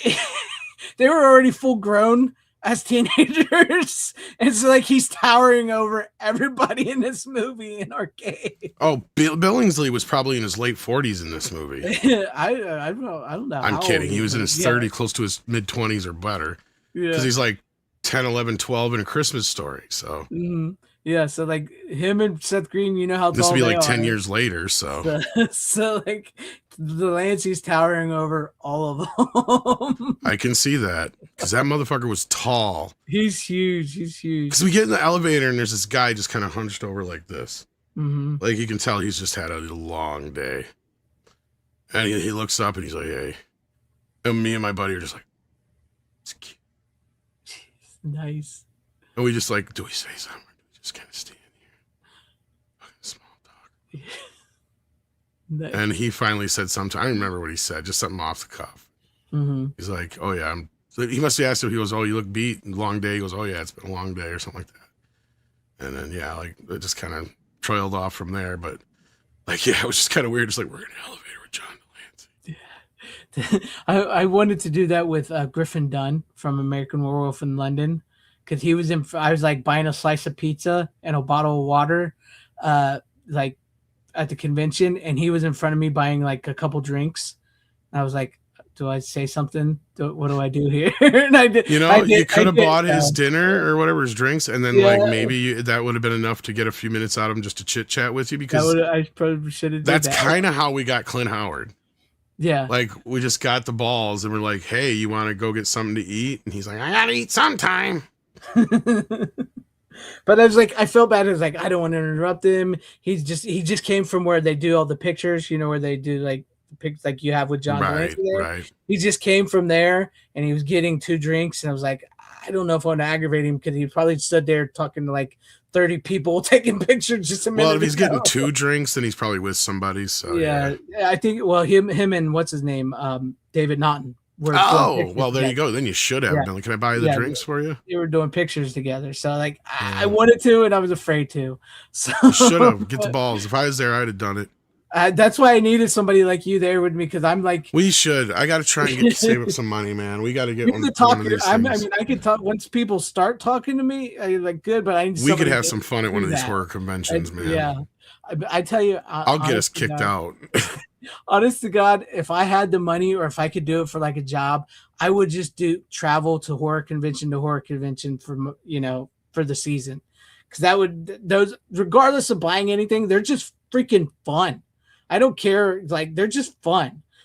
But anyways, check out Arcade if you guys have seen it, and plus you get like really good deals. Like that was only $15. Right. I don't know how much they are online. Well, they're probably on sale right now. You asked the question that we've been asking ourselves for years. Which one? What would I recommend, or what is good? Oh, I thought he asked what is full moon features. Never mind. This is what are good. Oh, he says, what would you recommend, and what are never good? mind. I misread it.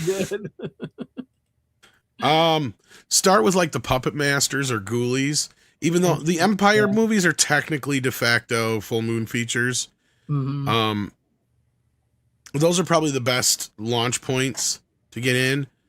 Then I'd probably, what would you say? Probably either like Trancers or the first 2, 3 maybe Trancers. Yeah. Then maybe if you like vampires, I'd get into subspecies. They're really good. Yeah. Did I just call them subspecies? Yes, subspecies. God. I mean, there's a lot of fun ones, but it's like the demonic toys ones aren't too bad. Yeah, they're all right. Gosh, I'm trying to think of other good ones. That are good. Puppet Masters, subspecies. If you like the kids stuff, like the Prehysteria, the first 2 Prehysteria movies are pretty good. Yeah, there's that Dragon World. And the Dragon World's not pretty much bad. anything in their Paramount era, which would be like circa 1989 to what, 95, 6, somewhere in there. I mean, and if you also like a lot of like erotic boobs and stuff, you know, there's a lot of those. I would recommend. Oh my gosh, what is that? It starts with an M. I can't think of the name, but I like the movie. It's I just love the movie. It's got Sherilyn Fenn in it. Meridian, yes. It's got Sherilyn Fenn in it. It's like a Beauty and the Beast story. Plus, as I just found out, the costume that the Beast is in is literally the costume from Bram Stoker's Dracula. Yeah, I know that. Yeah. Face. They just changed the face. He's still like, he borrowed it. And just yeah. I think he bought it from him or whatever, but bought one of the two. Well, who knows with Charles? Now he does ask, what is full moon features? I'm still asking myself that question. How do they make films? Very cheaply. Very cheaply with free labor. Most of the time. Yeah. And they've resorted to now since Full Moon, Charles Band is a woman lover and he does like to see lots of boobs in his movies. Mm-hmm. So now they've had to resort to hiring strippers and OnlyFans for their movies because they're the only women that will take off their clothes now. Davina Duckworth also brings up Reanimator. That's another. Oh yes, Reanimator. One. Yes, it's an Empire film, but you can basically look.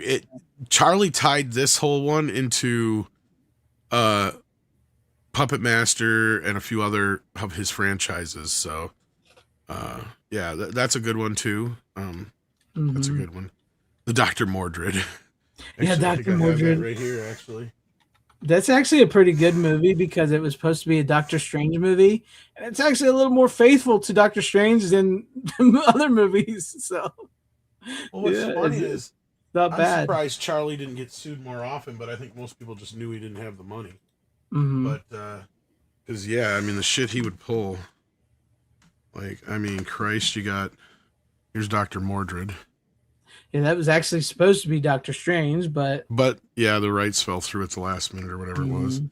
Oh, here's another one to check out: Sorority yes, Babes Sorority and Babes. the Slime I love Ball Sorority. Bolorama. I love that movie. Yeah, Yeah, that is a there's good one. two good ones. Oh yes, good Head of ones the there. Family is really good too.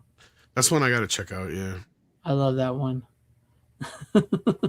But yeah, Arcade. It's not definitely not the top tier Full Moon Features movie. It has some good moments in it, but if you want a good laugh or have a good time, just like let's like get some friends over, some pizza, beer, and Mystery Science Theater 3000.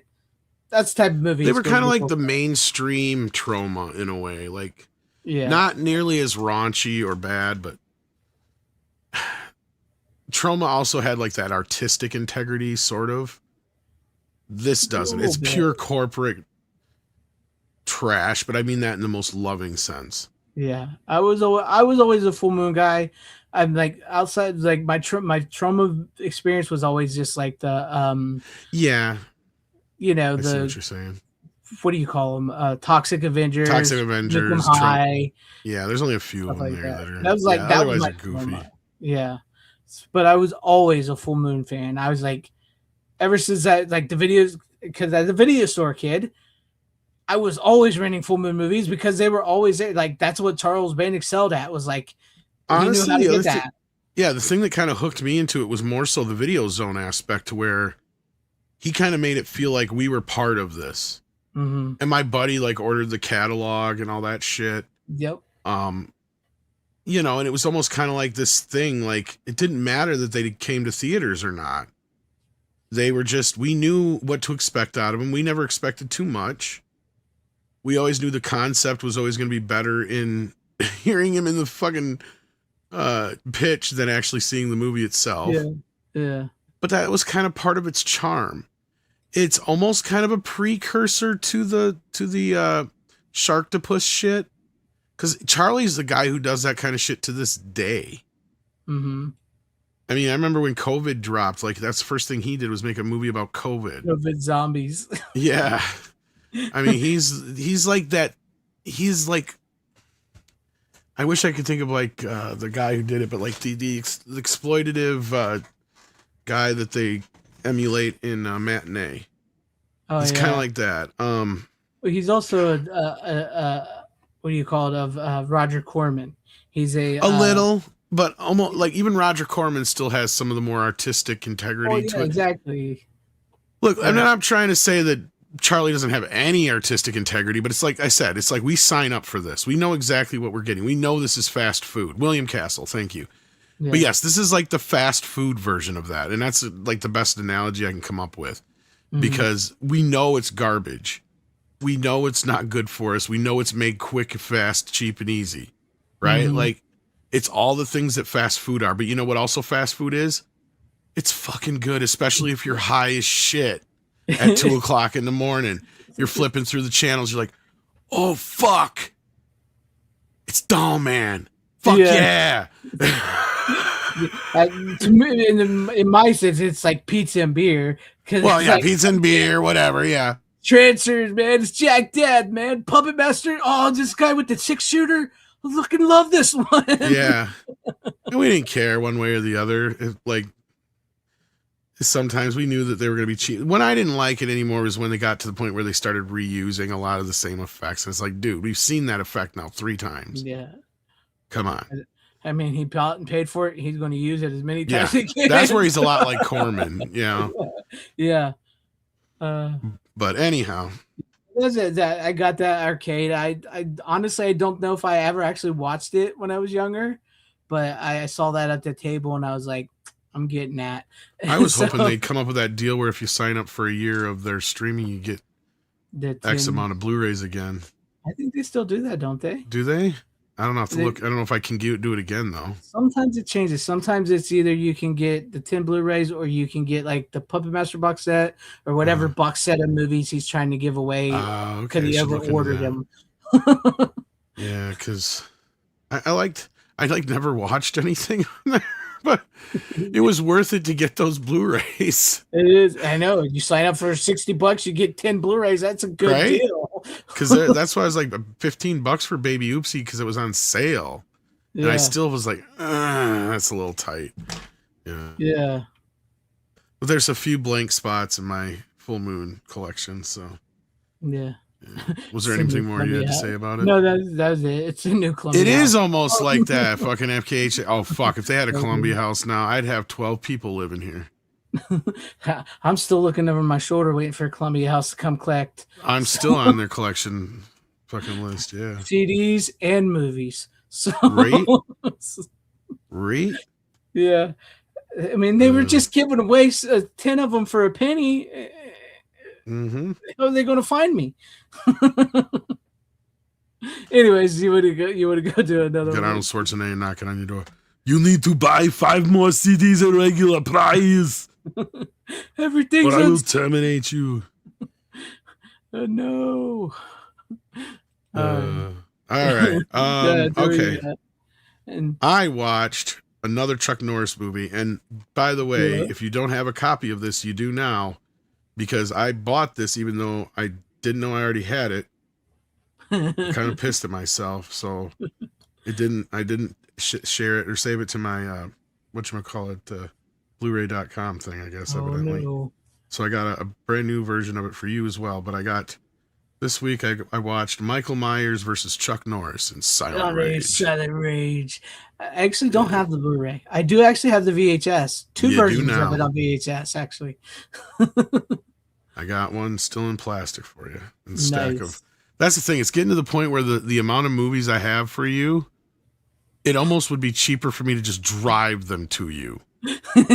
Just pack them up. Than to try and pack them up and send them to you, because the bill would be like $500. Like, what the fuck, man? I'm better off just driving there and spending the night at a hotel or something. It'd be cheaper. Yeah.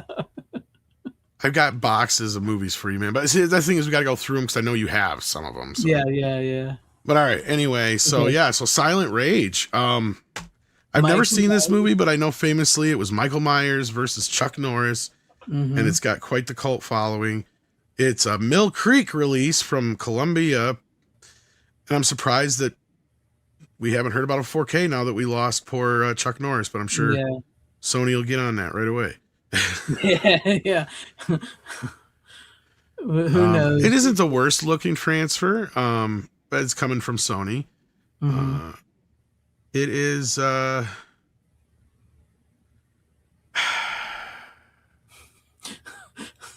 Milf Creek. Sorry, it's funny. No, you're fine. It's kind of in those weird place with I'm getting it mixed up, I'm sure, in my head with some other. I'm trying to remember what Chuck Norris's role is. I know he's a karate guy. Does he know kung fu? I'm trying to remember. I think he's a cop. I think he's a cop this time. He's usually a cop or just a karate guy or both. And so you got this killer who's been put to death, but he's got killed, but then he has been given this special formula that keeps him alive, and not only does it keep him alive, but it makes him like superhuman. And so it's literally like Chuck Norris versus Jason and Michael Myers. What else can I say? It's sort of a slasher movie, kind of. It's not bad. It's pretty good. I just wish I had a little bit more to say about it. Because, it's just basically Chuck Norris stalking the boogeyman. But then I took the time to watch the movie about the boogeyman, or the man you send to kill the boogeyman. Baba John Yaga? fucking Wick. It's been a while since I watched John Wick, so I thought, Which one is amazing? It is, and I haven't seen the fourth one yet, so I'm gonna try and get around to watching 2, 3, and then 4 again. So I hate it 4. but no, John Wick, the first movie, still holds up pretty good. I don't know if I'd still keep it up there as high as I used to, because you're not wrong. Like, the sequels have really dampened the charm of this movie and kind of took it into places where it's almost like I was starting to look for a controller, because I'm like, I feel like I'm watching a video game here. Yes, and I think that was also, they admitted that they made them more video game style. Yeah. Yeah. Because, I mean, the first movie, you can kind of just ignore the fact that there's no kids. I like the way that the cop that comes to his house is just kind of like, oh, you working again, John? And he just looks at all the dead bodies. So it's either A, he's either in on it, or B, he knows John Wick well enough that he doesn't even want to fuck with him. Right. Like that's one of the two things, right? Like, so. Yeah. And I think it's the latter, because he doesn't give him any coins. So, yeah. Because you'd think he'd be like, he'd flip him a coin and be like, yeah, that's right, I didn't see a damn thing. But no, in this case, he's like, oh, you working again? Have a good night. And this is my problem, is because that movie is so damn good. That first one is that too much world building and ruin the series. And by the time you get to the fourth movie, it doesn't even feel like he's the same John Wick from that movie. He doesn't feel intimidating or scary anymore. But anyways, go ahead. Continue. Well, and a lot of his ties seem to be cut off in the first movie. So you're kind of like, what's left? Yeah. I mean, the second one, I think, is where he goes to try and get his car back or whatever, if I remember right. Mm-hmm. And then the third one, I barely remember. And again, I haven't seen the fourth one. So, yeah. I mean, I hear they're still filming him fall down the stairs. So as soon as it comes out. Oh, that was so dumb. So dumb. I mean, he's already on the edge of superhuman here. By the time we get to 3, I just was completely tuned out. Yeah. I mean, I'm just like, oh my God, this is too unbelievable. Wait till you get to the fourth one. I know, and that's what I'm fearing, right? Because I've been somebody who has fallen off with this, and just to the point now where I have to admit that as good as this movie is, the sequels have now sullied what could have been in the top 5 or 10 best action films of all time, now dumped it into the lower 25, if not below that, to me. Mm-hmm. Because when it first came out, it was just this movie that, like, oh my God, it's the classic Western revenge-o-matic. But I love how they build up this guy of, like, he's the wrong guy to fuck with. He picked with the wrong way to fuck with him.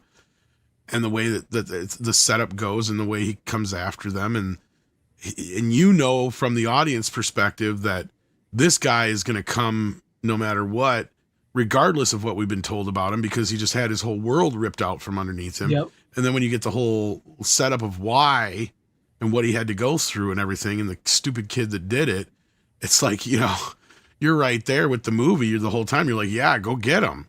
Yeah. It has that classic John Wayne-esque kind of, hero kind of aura of it with Keanu Reeves, where he's almost bigger, like Chuck Norris, bigger than life, right? Yeah. And you gotta just buy into it. And as soon as the movie gets going, it just doesn't stop until it's done. Yeah.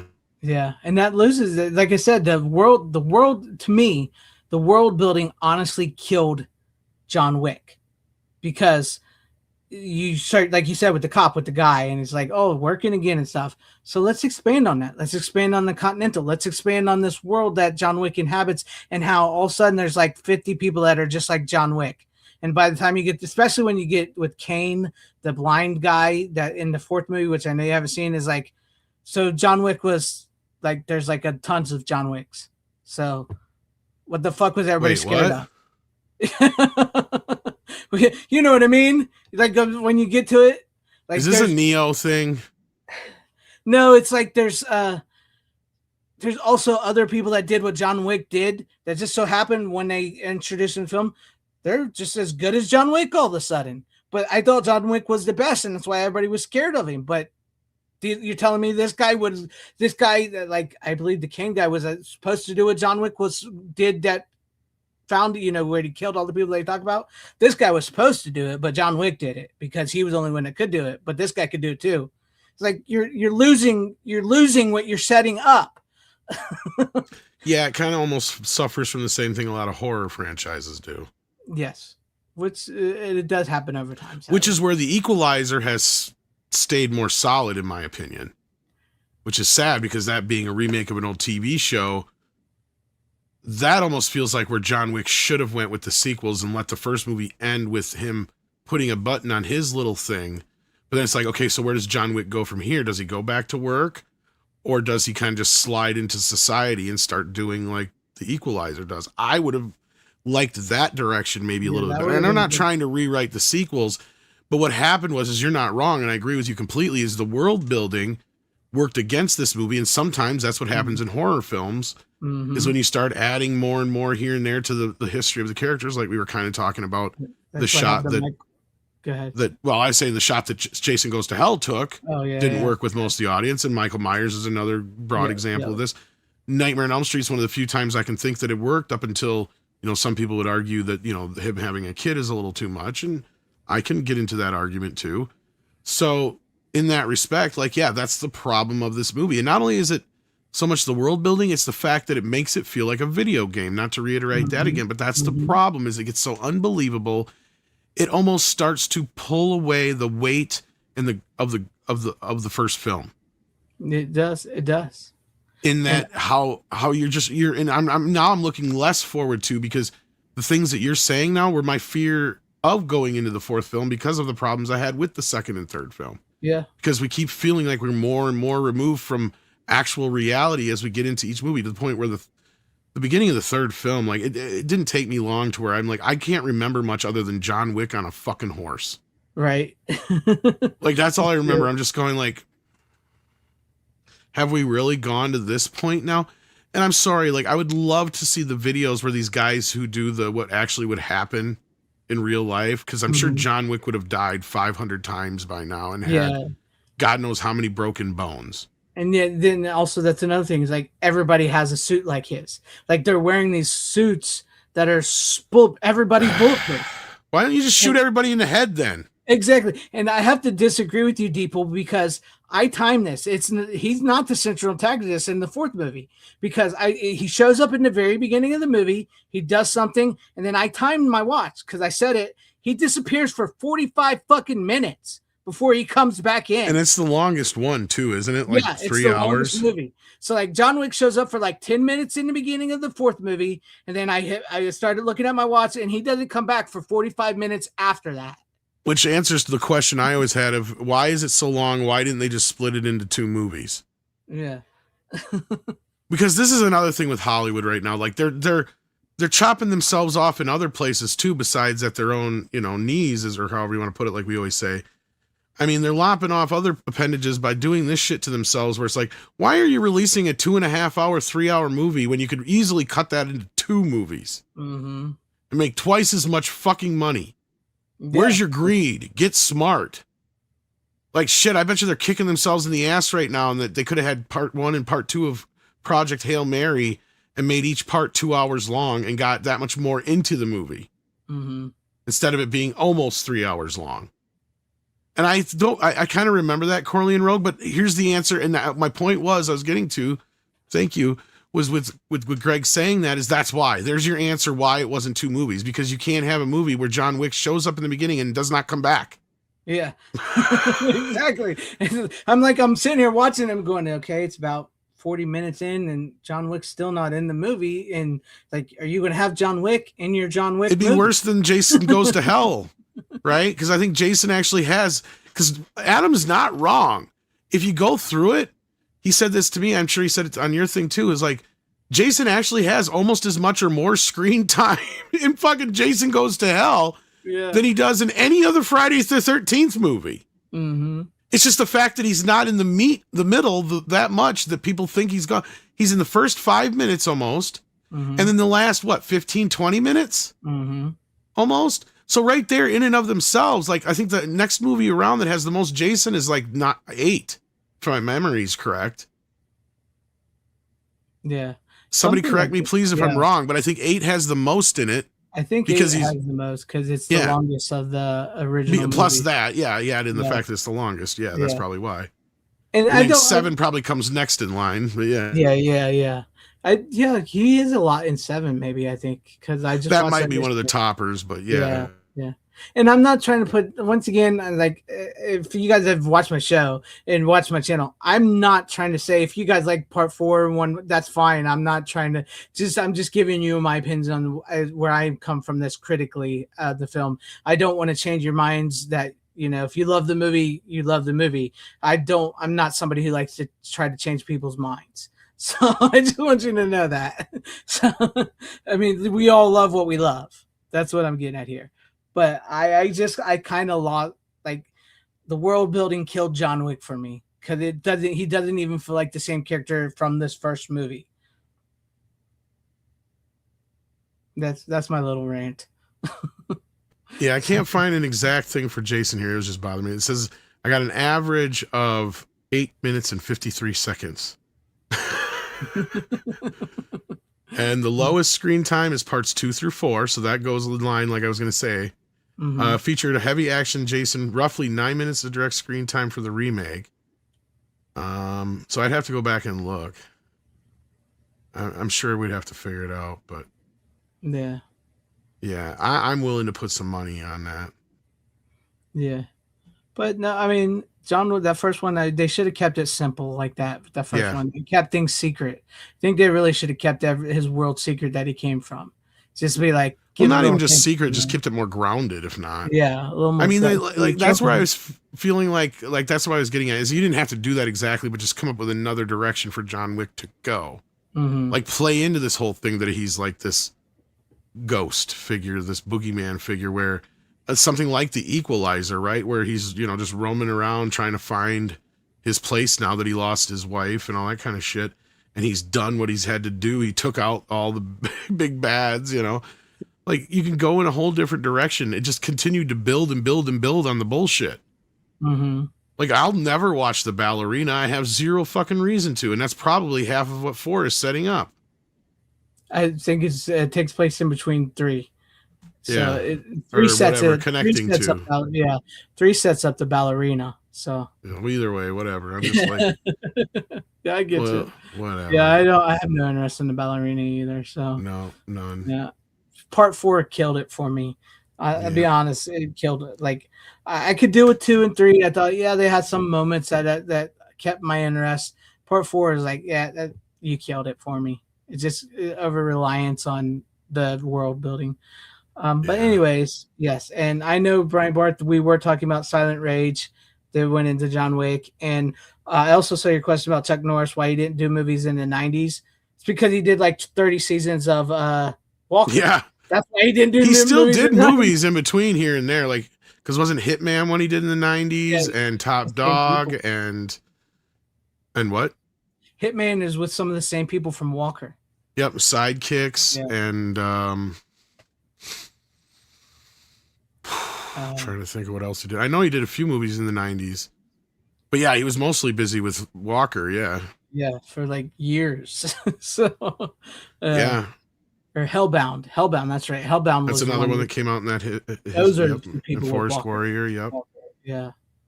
All right. So do you have I got technically 2 more picks, 3 movies, but 2 picks. So how do you want to do this? I have one. All right, do you want me to do one more and then you do one? Yeah. Okay. Well, you know, John Leguizamo's in John Wick. But you're not supposed to be watching his movies, though. I know. I'm a racist bastard for watching his movies now. But if I had to replace him with somebody, I think Mark Wahlberg would have been a good replacement, don't you? Oh, nice. Yeah. What? No. I didn't even know Rockstar was on Blu-ray. Oh, you didn't? No, I didn't. I think this is like the second time I brought it on, I think. Is it? I think so. Where have I been? I could be wrong, but I'm pretty fucking sure. Maybe you did. Maybe I'm old, so. Because I could have swore I remember because I didn't buy it that long ago. I mean, I've had it for maybe like a year or 2, but. Maybe I was just like out of it that night or something. Because I had the DVD for the longest time, and I'm like, I wonder, you know what? I need to upgrade this. I wonder if because you want to know the secret to this movie? There's a lot of chicks that like this movie. Rockstar's a good movie. Yeah. And chicks dig rock stars. So they like this movie. And look, I'm kind of getting this appreciation for Marky Mark more and more. He was kind of one of those actors. I was just kind of like, yeah, he's Marky Mark. Like Yeah. whatever. I didn't hate him, didn't love him, but it's even gotten to a point where it's like, you know what? Yes, he's got some stinkeroos, but I don't know. He's just slowly becoming one of my more favorite actors now. I don't know why.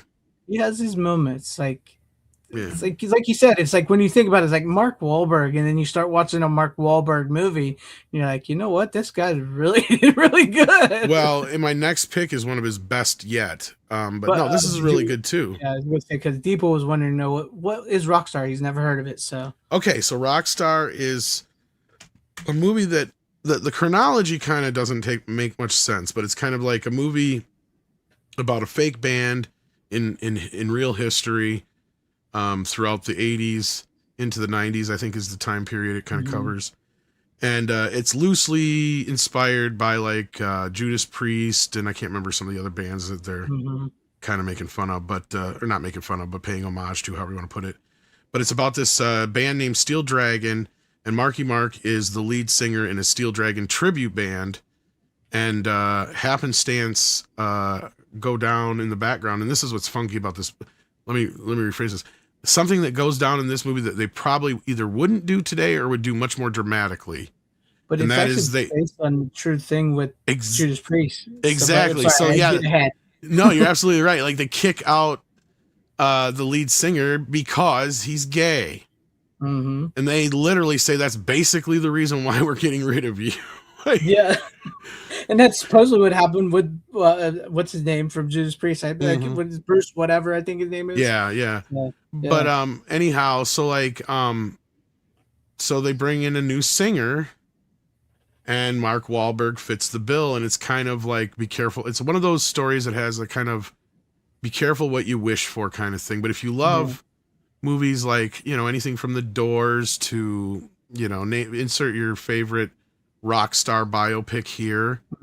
This movie has a lot of those tropes to it, but it doesn't also fall into the pitfalls to where it makes it an interesting kind of concept of Mark's journey through this whole whirlwind of becoming an overnight sensation, and what it basically becomes between him and Jennifer Aniston, which honestly is probably one of the weakest parts of the movie.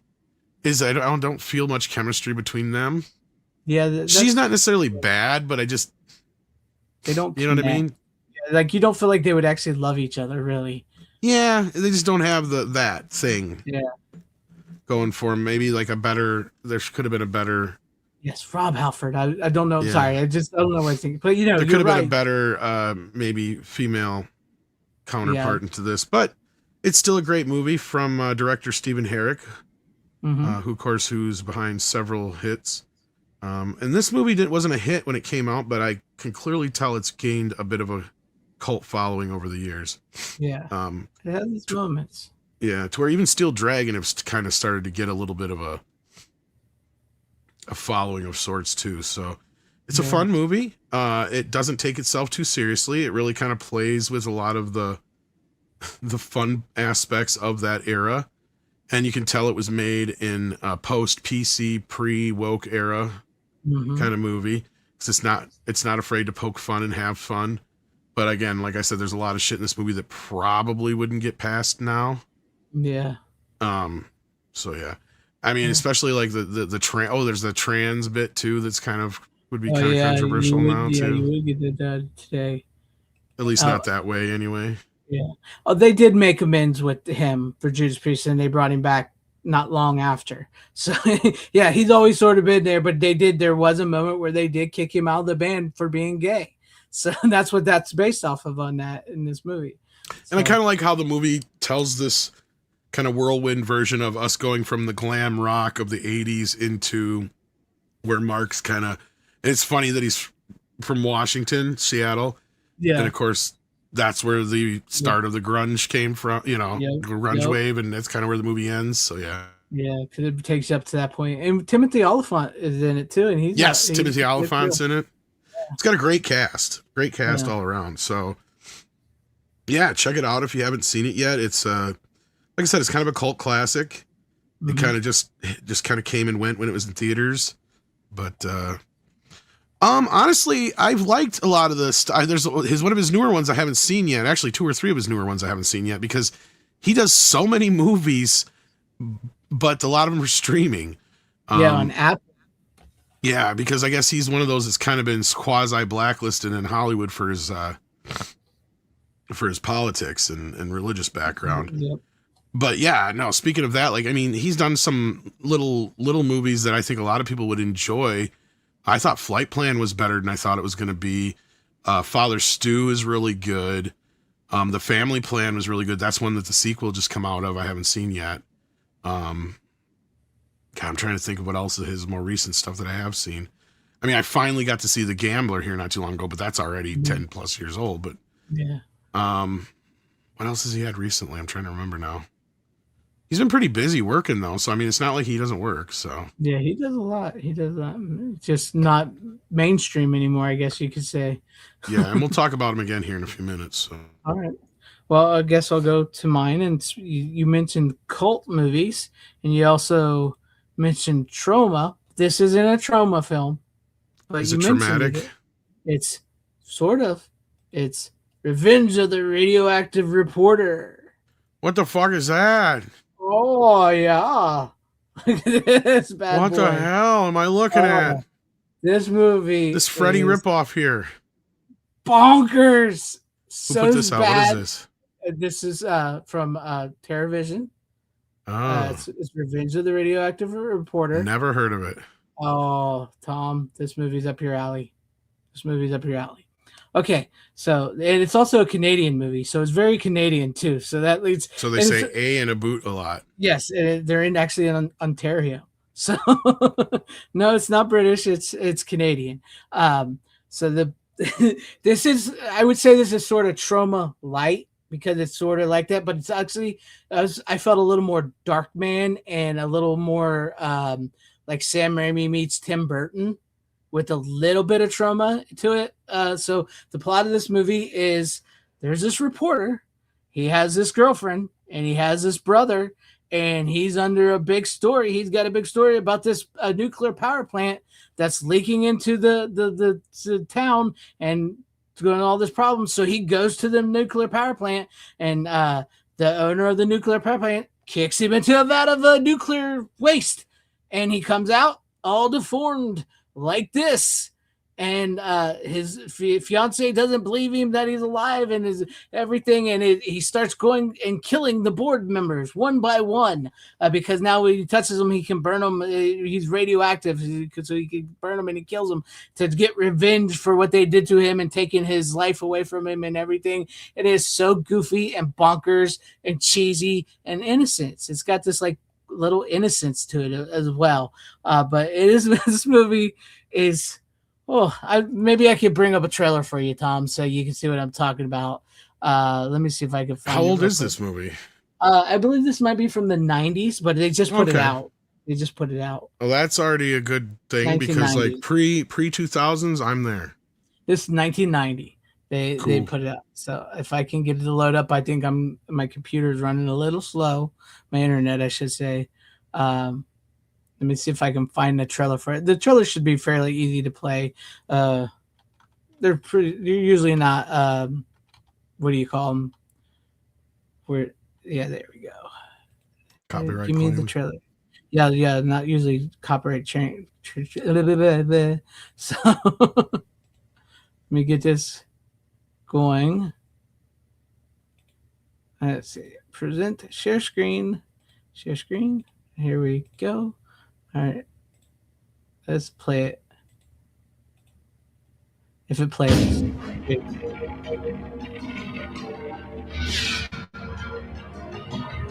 Tomorrow I have a meeting with the board of directors of the Barley nuclear plant. It's our containment center that's bothering you.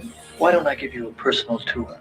This containment center is all the faulty. names. Everyone else will know, and you'll be exposed. And there's not a damn thing you can do about it.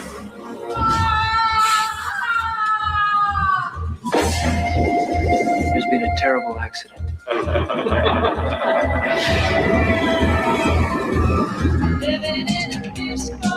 Such a hothead. I had a spare rib. Siamese twin. Dearest Rochelle. It's like they picked up the Freddy makeup after they ripped it off of Yeah. Robert's face. Watching too many bad horror movies. It's your brother. Open up. The joke's on you, buddy. My brother's dead. Mike, One and only. I'm so glad. This is incredible. No, you bastards! I'll kill you all!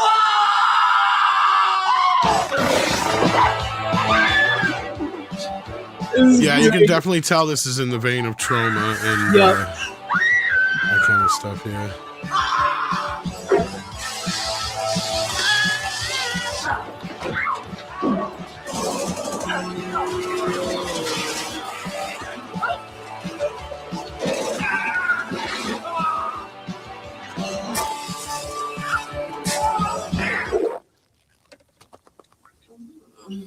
And it glows in the dark, babe.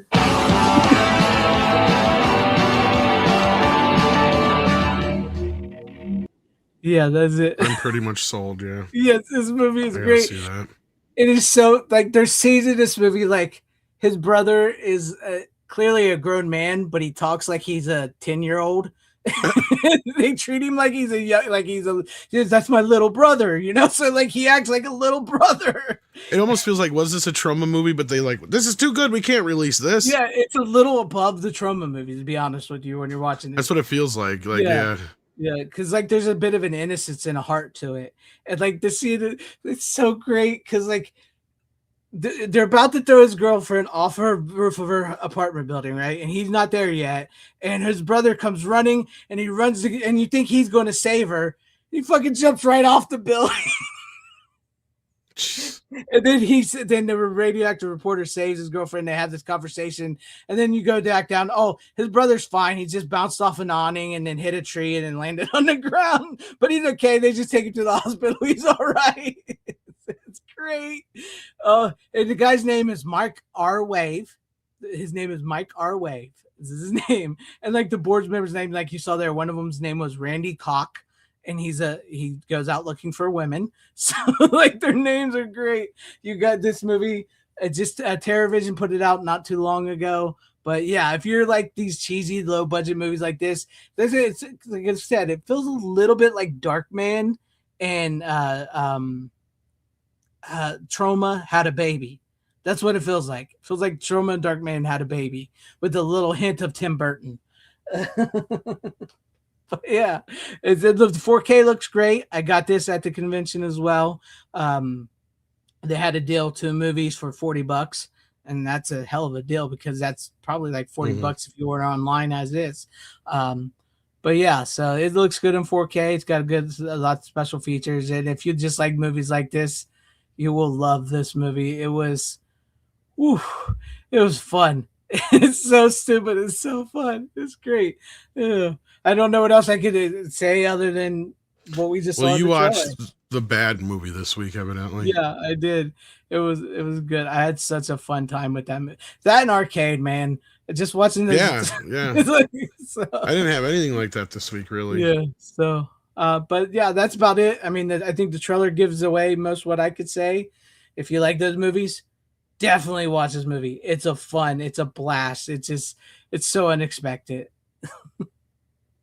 But yeah, go ahead. You can do your final pick. All right. Well, Marky Mark returns in the Scorsese classic, The Departed, which I have brought on before. Yes. But I'm also listening to, of course, because I can't say I'm reading, the audiobook of Scorsese. And I've definitely not gotten to this part yet, but no, this was just a favorite of mine, and I just wanted to watch it again. And it looks pretty good, and sounds good, and it's a classic, and maybe not. Maybe fuck yourself. Yeah. And they throw the guy right off the building. Yeah, Marky Mark. Yeah, speaking of throwing guys right off the building. Yeah. Marky Mark kind of steals the show in this already packed and piled on cast. Yeah. He's like the silent underdog, like you don't expect it, but by the end of the movie you realize he stole the movie. Yeah. So because you almost forget about him, even though he's consistently talked about. When he kind of leaves the picture for a bit, you're just kind of like, oh yeah, when he comes back. And yes, it was based on a film series, and I have not seen those. So yeah, I got to check those out yet. But no, I love The Departed, and Scorsese's just one of my favorites. And I mean, this movie I love to just watch just for the acting alone. And again, it's like most Scorsese films, like the other one I brought on and have brought on in the past, but. I want to get the Arrow version. I don't have that. I just have the Paramount Steelbook of The Wolf of Wall Street, which I know we've talked about a few times too, because I believe Runners brought it on at least 3 times back when he only had like 2 DVDs. Yeah, along with the zombie one we always talked about, which I just forgot. Yeah, Dawn of the Dead. Both of these movies are amazing, and it's kind of cool to get back into Scorsese's filmography now.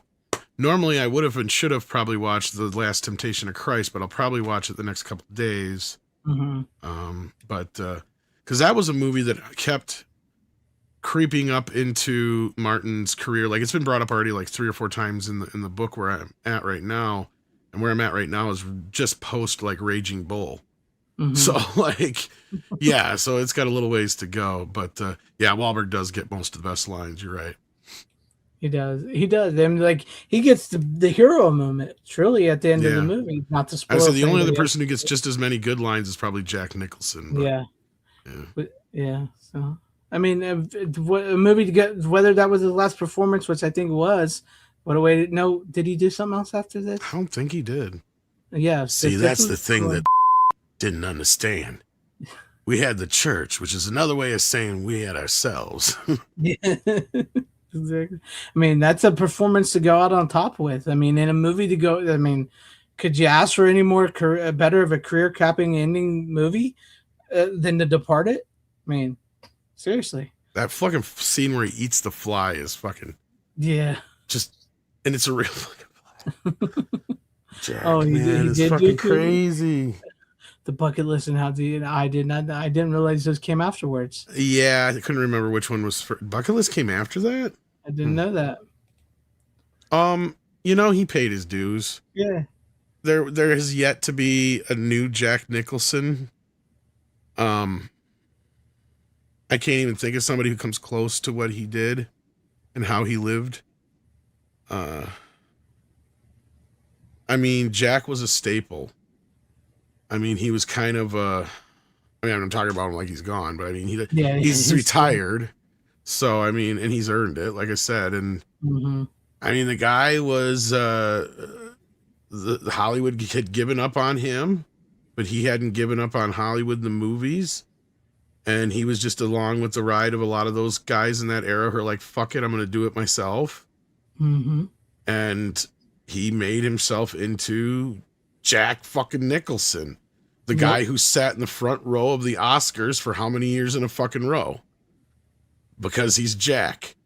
He's Jack. He knew what he was doing. Exactly. I mean, yeah, I mean, it's funny because Leonardo DiCaprio always says he kind of models himself after Robert De Niro, but I see a lot more of Jack Nicholson in Leo than I do De Niro. So, especially with his choice in women and how he does. They're always that much younger than him. So yeah, 25. Okay, you're gone. Sorry, joke. But no, you're not a little wrong. past my due date, honey. You're not wrong. That's what I was thinking. Is like you could say Leonardo DiCaprio is like the closest. I guess you could get to Jack Nicholson. But probably to where he's at that point where he can pretty much do whatever the fuck he wants. Yeah. I'm not happy that it was in this last year's film as far as DiCaprio goes, but I'm sure he's just as woke as most of Hollywood. Oh, guaranteed. But again, we got to remember these people live in a big fucking bubble. Yeah, they don't really know what's going on in the world. No. But yeah, I look forward to whatever Martin does next. I didn't hate his last couple films as much as most people did. I can still appreciate them for what they are. I do acknowledge and admit certain aspects of them. But as I'm going through this book, it's like we got to remember a lot of these guys came out of a very tumultuous era, and a lot of the stuff they made back then before the Star Wars Jaws era had a lot of political bend to it. And, you know, the dour endings were there because of the whole idea that America had fallen as this, you know, false hero, right? Like, so there was a lot of that pessimistic attitude that Scorsese thrived in. But he also is one of the few that found a way to get out of that era without looking like a tool or just basically ending up in director jail for some reason, like Friedkin and some other guys did. Even George Lucas, people forget how he was kind of like, even though he decided himself not to direct, but I mean, Howard the Duck didn't do him no favors. Yeah, that's true. It made him more of a punchline than anything. So, I mean, unless you're Steven Spielberg, the only other guys who made it out of that era are kind of like Scorsese and De Palma to a point, and that's about it. The rest of them, it kind of ran into a lot of fucking brick walls. And Friedkin, I don't think ever came near the success he did. Coppola just ended up doing movies for the studios. His only other hit, really, he had a couple, but I mean, it's pretty sad when his only real hit in the latter part of his career has been shit like Dracula and Godfather 3. You know, like, yeah, it's true. Yeah.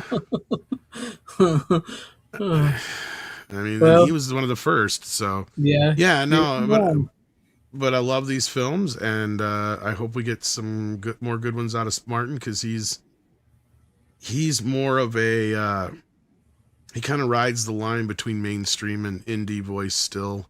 And regardless if you like The Irishman or the Flower Moon movie, he still has his voice.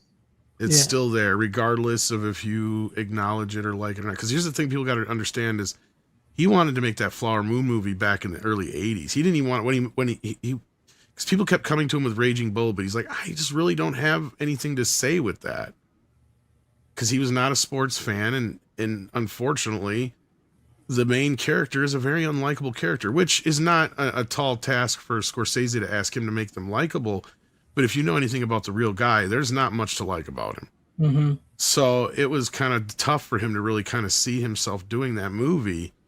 And that movie also kind of changed things for him for a while, because it kind of took him a little while to kind of get his footing back. I mean, he did like The Color of Money and some other things, but that was more of a studio picture, and he doesn't even acknowledge it. I'm curious if that even comes up in the book, because it's like any other time I've heard anything or read anything into Scorsese, for some reason it always skips over that for some reason.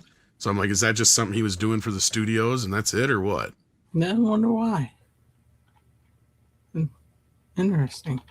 Well, you have to tell me when you get to that part of the book. I will, yeah, because I'll eventually lead to it, because I'm probably going to go back. You know, I just watched Mean Streets, so like, you know, I just got through that, and you know, I don't know if I want to sit through Raging, because Raging Bull's a hard watch. Look, I know it's on a lot of people's lists for the greatest movie of the 1980s. I don't think so. It's the greatest 70s movies maybe made in the 80s, but look, I just don't think Raging Bull's as great as everybody else does, I guess. It's good, but it's like one of his least rewatchable films. Rocky's better. Yes. I agree with that. Rocky is better. But Taxi Driver is infinitely more rewatchable. Even though that's a tough watch. Yeah. You're not wrong on that one. And that one seems to be the one that inspired more movies. There's so many movies inspired from Taxi Driver, like even the Joker and horror movies that inspired by the Taxi Driver. I think that was and the King of Comedy, which is funny because Scorsese pretty much skips over that in this book here. Or he doesn't. I don't even know how much control he had over the book, but they decided to skip over because it's only mentioned, and what he mentions is he says he shouldn't have done it. Which is funny because now it does still have that pedigree of it being a classic Scorsese De Niro film. But he's just kind of saying like, yeah, I just wasn't that into it and I shouldn't have done it, but I did it as a favor for Bobby. Yeah. That's pretty much what he said in the book.